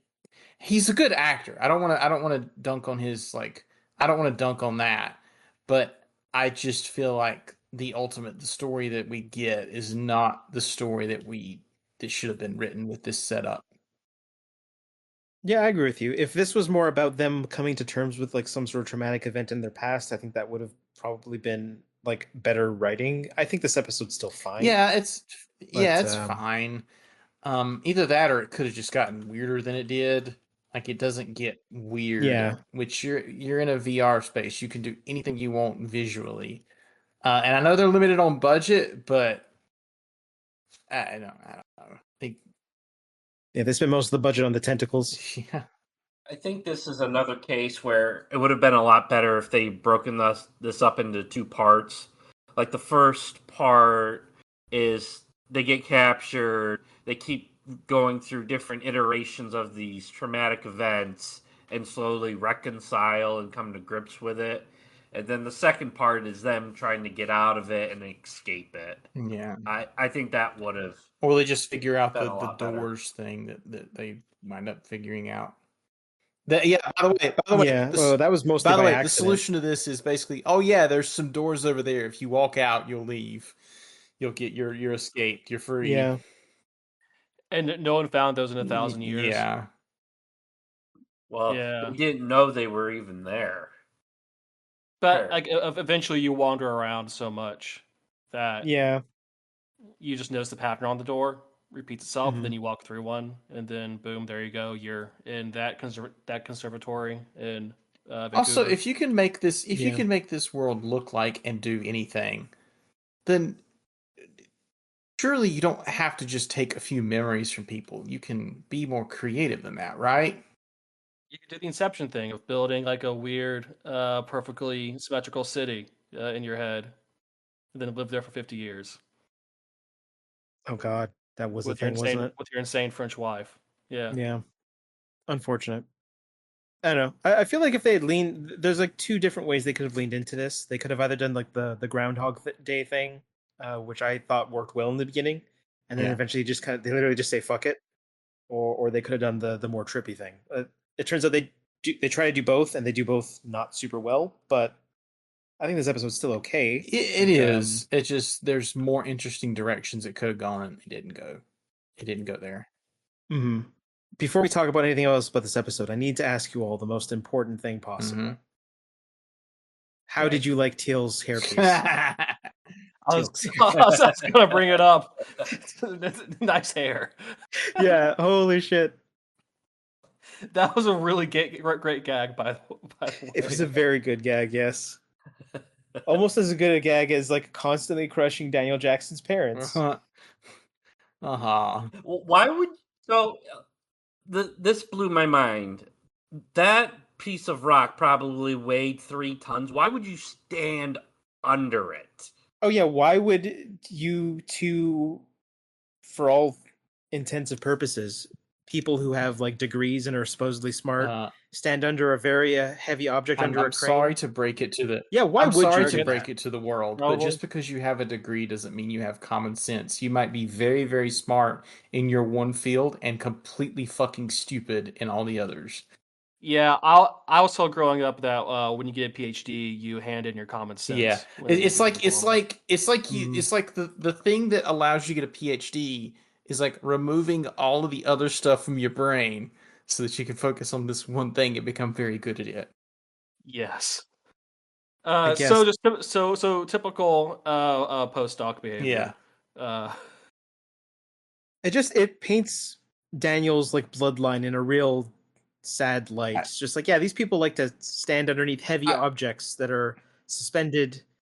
Maybe not in the best way. Yeah, but I can absolutely believe that Daniel's parents are just kind of like ditzy, brilliant people. But also, there's no one on site who's like a safety. Yeah, speaking of coordinator. OSHA violations, No OSHA. Yeah. Also, it's fun. They call this the New York Museum of Art, which this is very clearly a knockoff Met. Because the Met has like a small like Egyptian temple that was given as a gift to Kennedy by like I think Nasser or something in the 60s. Well, yeah, after they brought it to New York and it crushed these two doctors. Yeah, they brought to New York to kill Daniel's parents, and then he goes see it in the Met today. Yeah. So that's probably like the thing that this was referencing, which is it's an odd thing to reference. Wait. Also, it's odd for Dan to have been orphaned in this way. It's he was orphaned by ancient Egyptian artifacts, and then he spends his life trying to disprove ancient Egypt. I don't know. There's implications that do not get explored.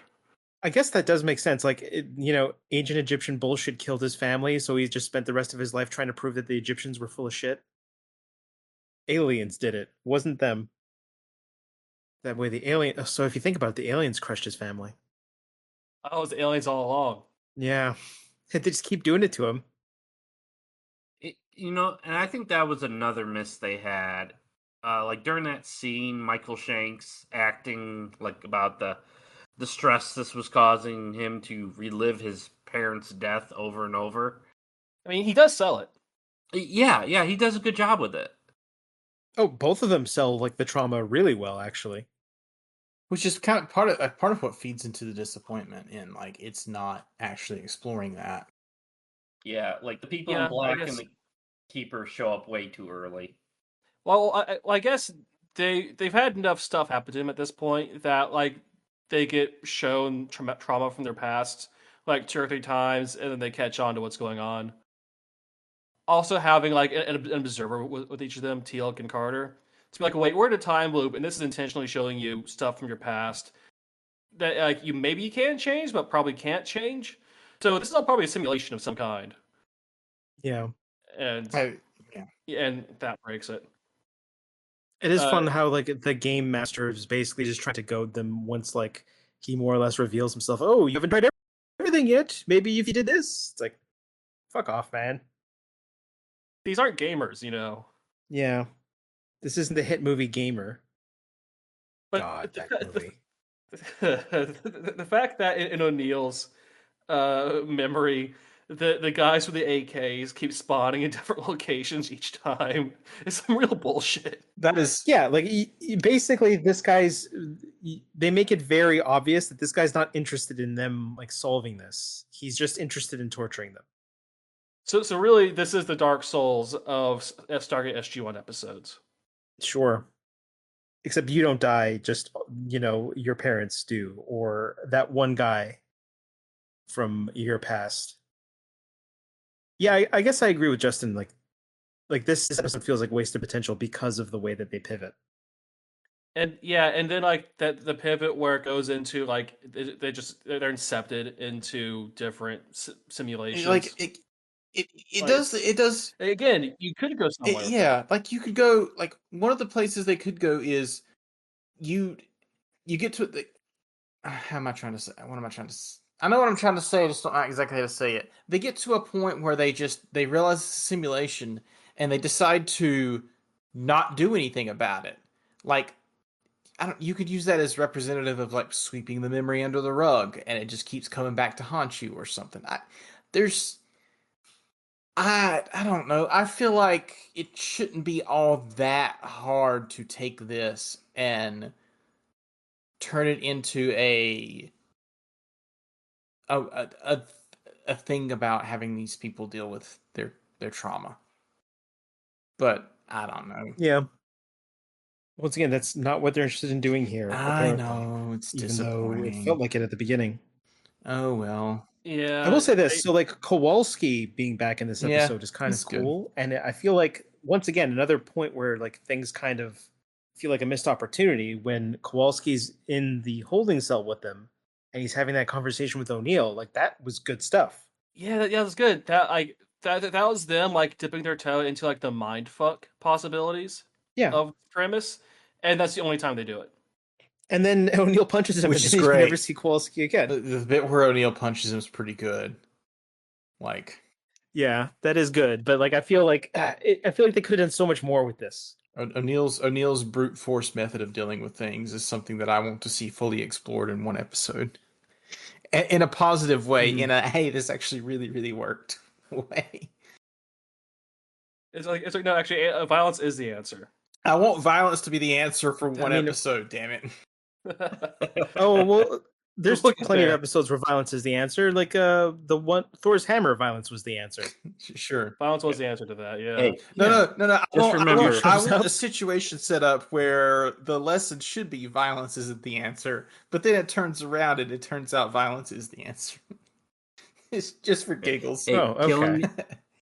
killing is just a form of communication. I I guess it is. Yeah. I suppose Plato over here Mhm. giving us a Yeah. philosophical lesson. That's Plato. actually an EVE Online lesson, but Okay. Yeah. I have not. I refuse to accept Eve Online. you That's- refuse that's Warhammer, you gamer refuse logic. EVE Online. What do you accept? I accept nothing. You lose. I feel like Warhammer is like tongue firmly in cheek absurdity, and like the EVE Online people don't seem to understand absurdity. I don't know. No, they're definitely serious about everything they do to the point where they sabotage like electrical grids. So I'd love to I know talk all about of the this more, stories. but it's not an EVE Online podcast. So, Yeah. No, Boardmaster, not yet. question for you. Yep. So, back when Jack and Tilk first get into their little cycle, somebody mentions the target is Boris. Do we think Jack O'Neill, Tilk, and his merry men were trying to assassinate Boris Yeltsin? Oh, I was thinking Boris the Bullet Dodger from Snatch, but probably not. No, that's just a Russian name. Okay. Yeah, I like think if you say you're going to assassinate Boris from Russia, that's like half the population. I still think Boris was. If you want to have a generic Russian name, I feel like Dmitri is the one you would pick.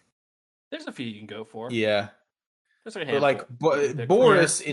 listen, Vlad. Boris in 1998, maybe not the best name to pick.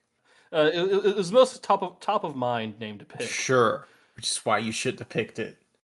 Yeah. They I will say all the Russians started getting this on their televisions. They're like, are they talking about him? they're good. They should. No, I will say the Voyager episode with a similar premise to this one, I think explores it in a more interesting way. That would be season 2 episode. Which episode is that? The Thaw, where instead of a silly dweeb, it's an evil clown who's Hmm. torturing for its own pleasure. I mean, Barkley himself is kind Is of a clown. is kind of an evil clown. Yeah. I mean, even in this, he's kind of a clown. We could get to that bit later, but I actually there's something I want to bring up specifically. What did you guys think of this dude's plan to pretend to let them out and then just try to have their general convince them to go back in? Like, what was that plan? He's too unconvincing as a Hammond. That was him panicking and grasping, probably because Yeah, like them telling the residents that hey, it's actually a conservatory in Vancouver outside. yeah, the weather's fine. Yeah, the weather's great when it's not raining. That probably is what did him in, and he was grasping for straws after that, like panic mode. Yeah, So that's why he pulled an unconvincing Hammond because he was just improvising. He's not good at that. Which that Hammond scene is great because Richard Anderson just goes up like pats him on the head, and Donna Davis does some good stuff. yeah. I would say like the most convincing thing he could have done to make it so that they knew something was up was Hammond not. It was like basically Hammond losing his shit at them being insubordinate, because normally he'd be like, it's fine. Oh yeah, that is true.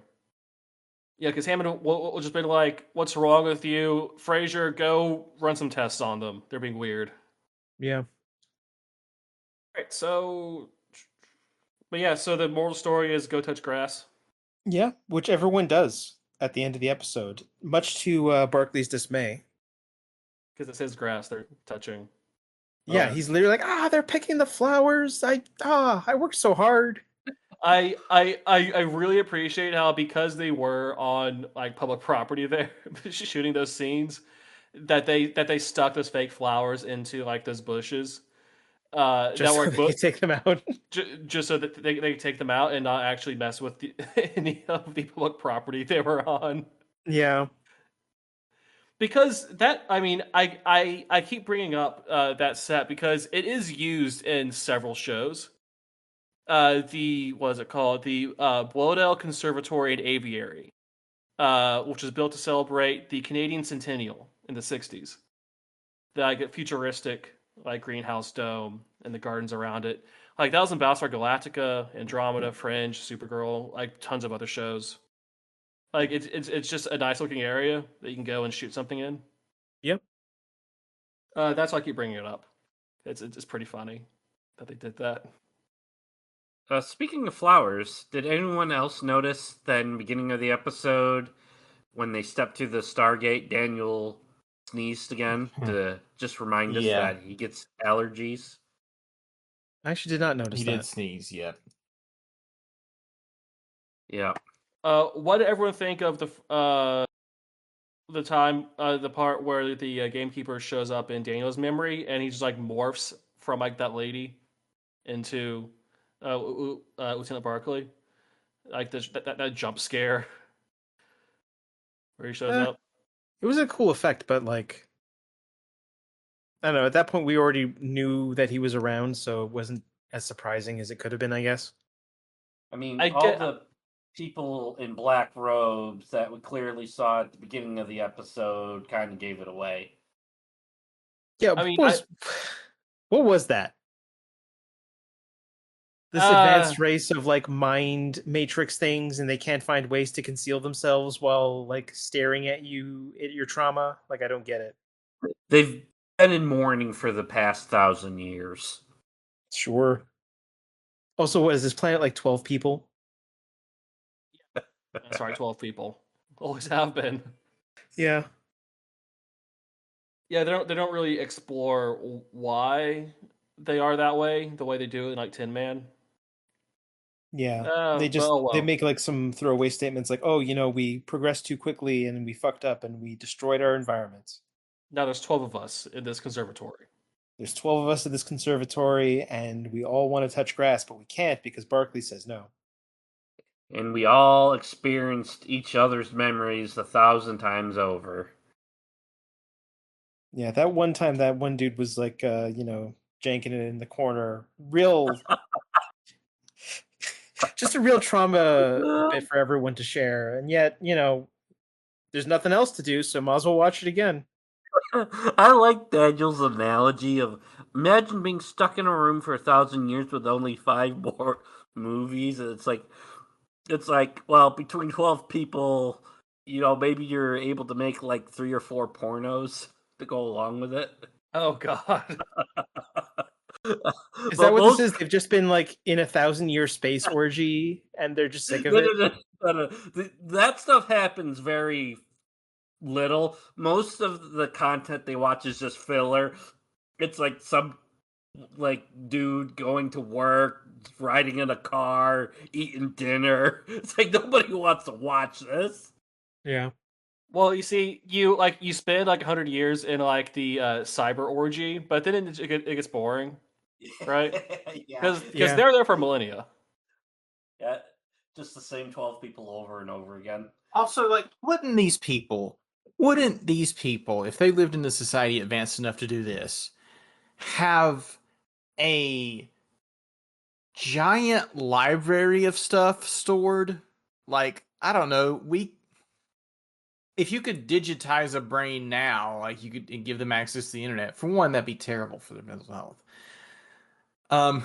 Because you don't want to do that.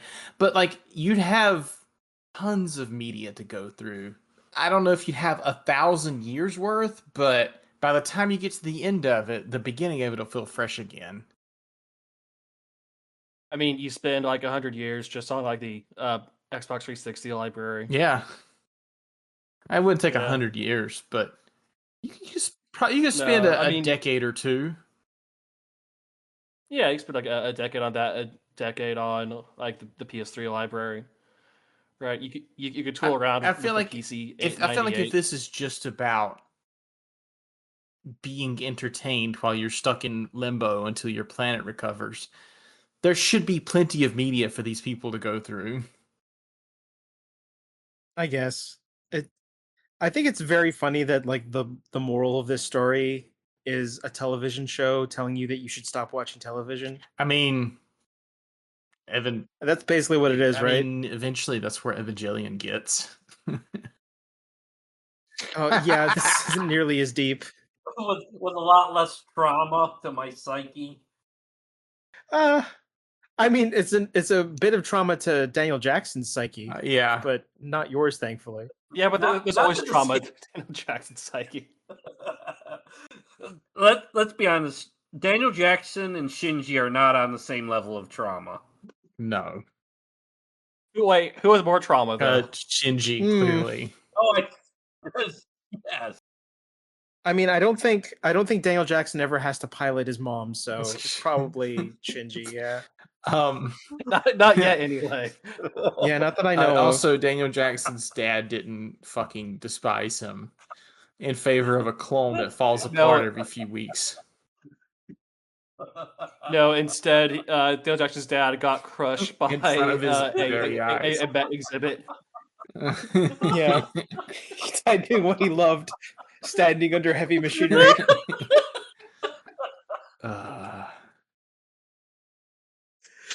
It's so funny that they keep cutting back to that whenever it happens. Like they're talking in the background.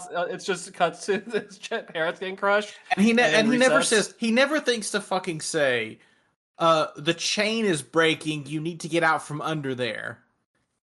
Like this is another. It's another case of a fictional problem, which would be solved if someone would point out the goddamn obvious.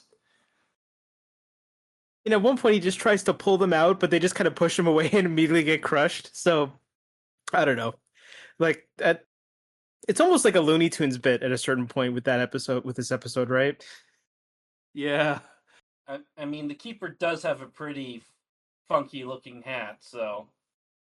Yeah, he's also got a shit-eating grin every time they die, so... That's, I guess, what are the Game Master or Gamekeeper's two hobbies? Torturing people and gardening. Yeah, that sounds about right. He did a great job with the gardens. He does, let's give him some credit. He does the work of a fully paid staff with that garden. Somehow by himself, just like taking like an hour or two here or there out of the simulation.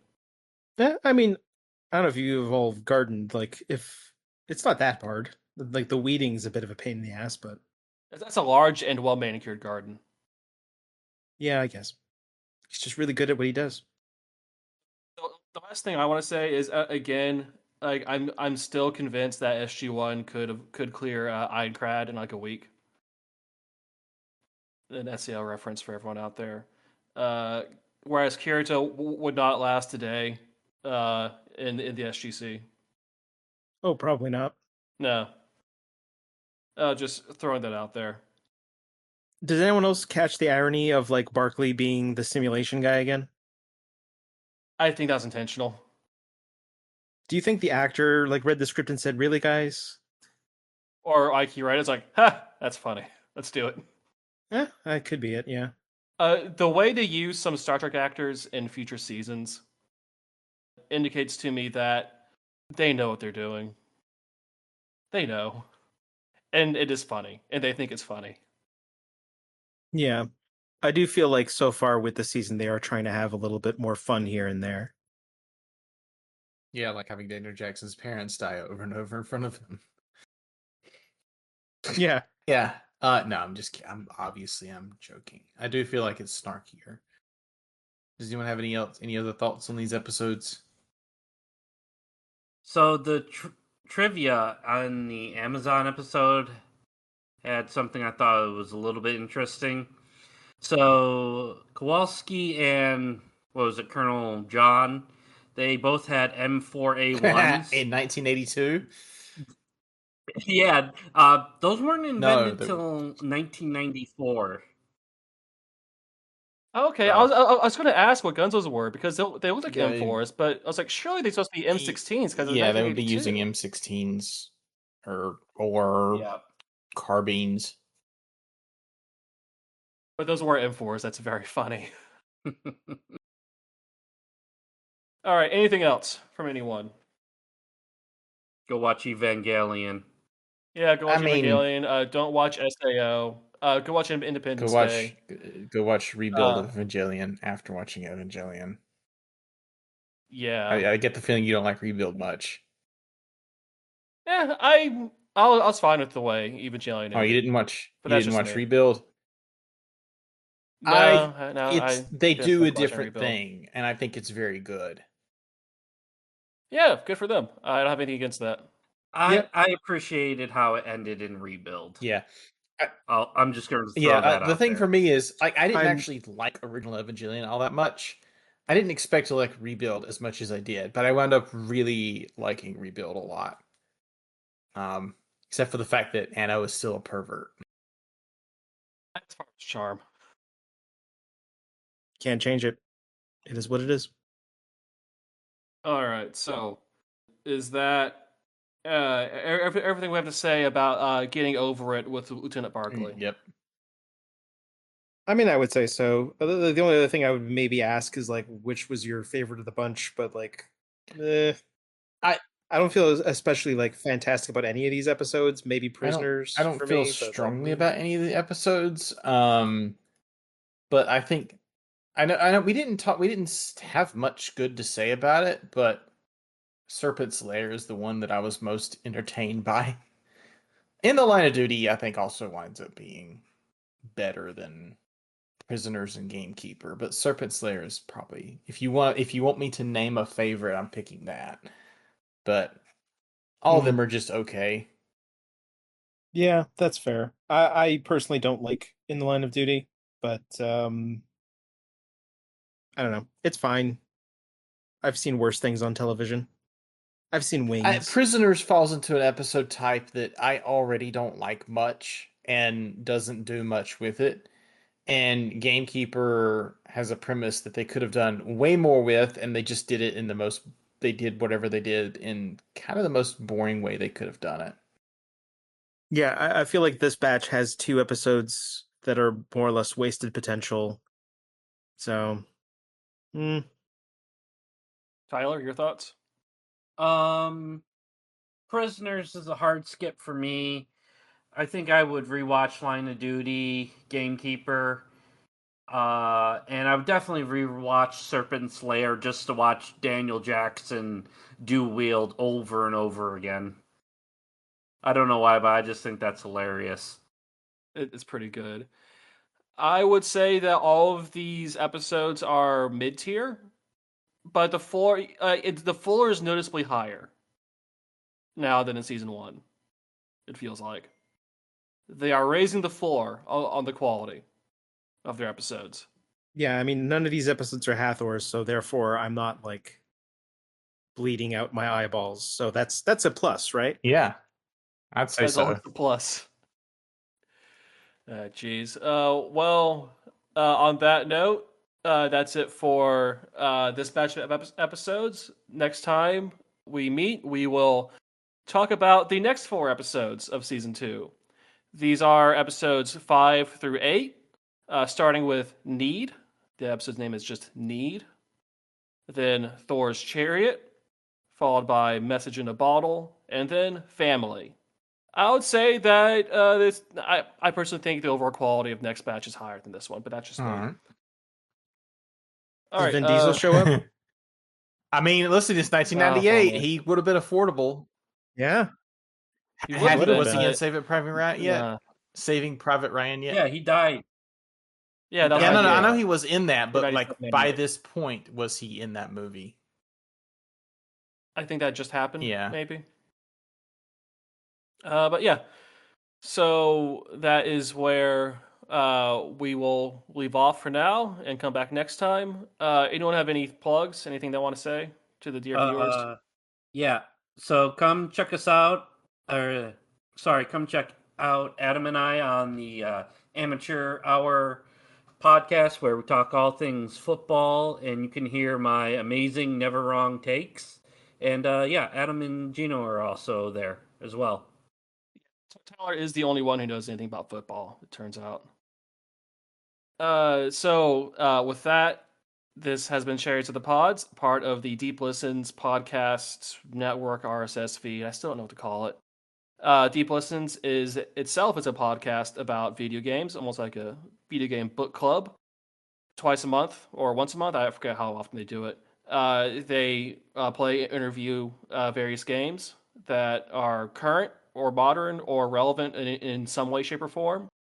About once a month or so, there is another show called Off the Deep End, which is a similar format, but about old crusty RPGs or new crusty RPGs that you probably haven't played. In addition to that, there's this show and various sports shows about football and basketball you can listen to, and some Final Fantasy stuff. I don't know. And you can join the Patreon for $1 a month to gain access to the Discord, where you can talk to all of us and tell us how we're wrong about all of our opinions.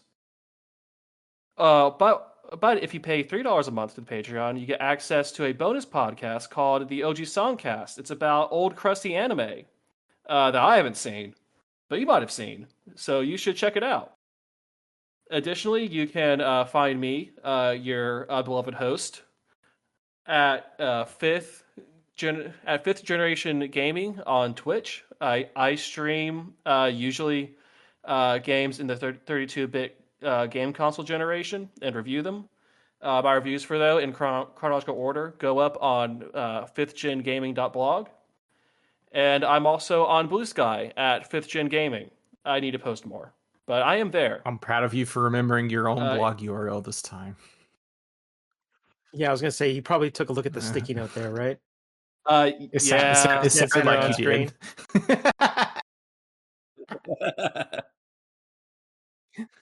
Does anyone have anything else before we leave? Well, I want to let anyone listening to this know, like if you create a Venn diagram, right? So you got Stargate fans, you got RPG fans, you got sports fans, you got anime fans. Somewhere in there in the center, that's you. That's you, the listener. That's me? Oh, that's also the listener. Yes. Yeah, it's also Adam, as it turns out. But just know that we know who you are. You're seen and appreciated. Okay, that's going to be a show. Goodbye, Internet.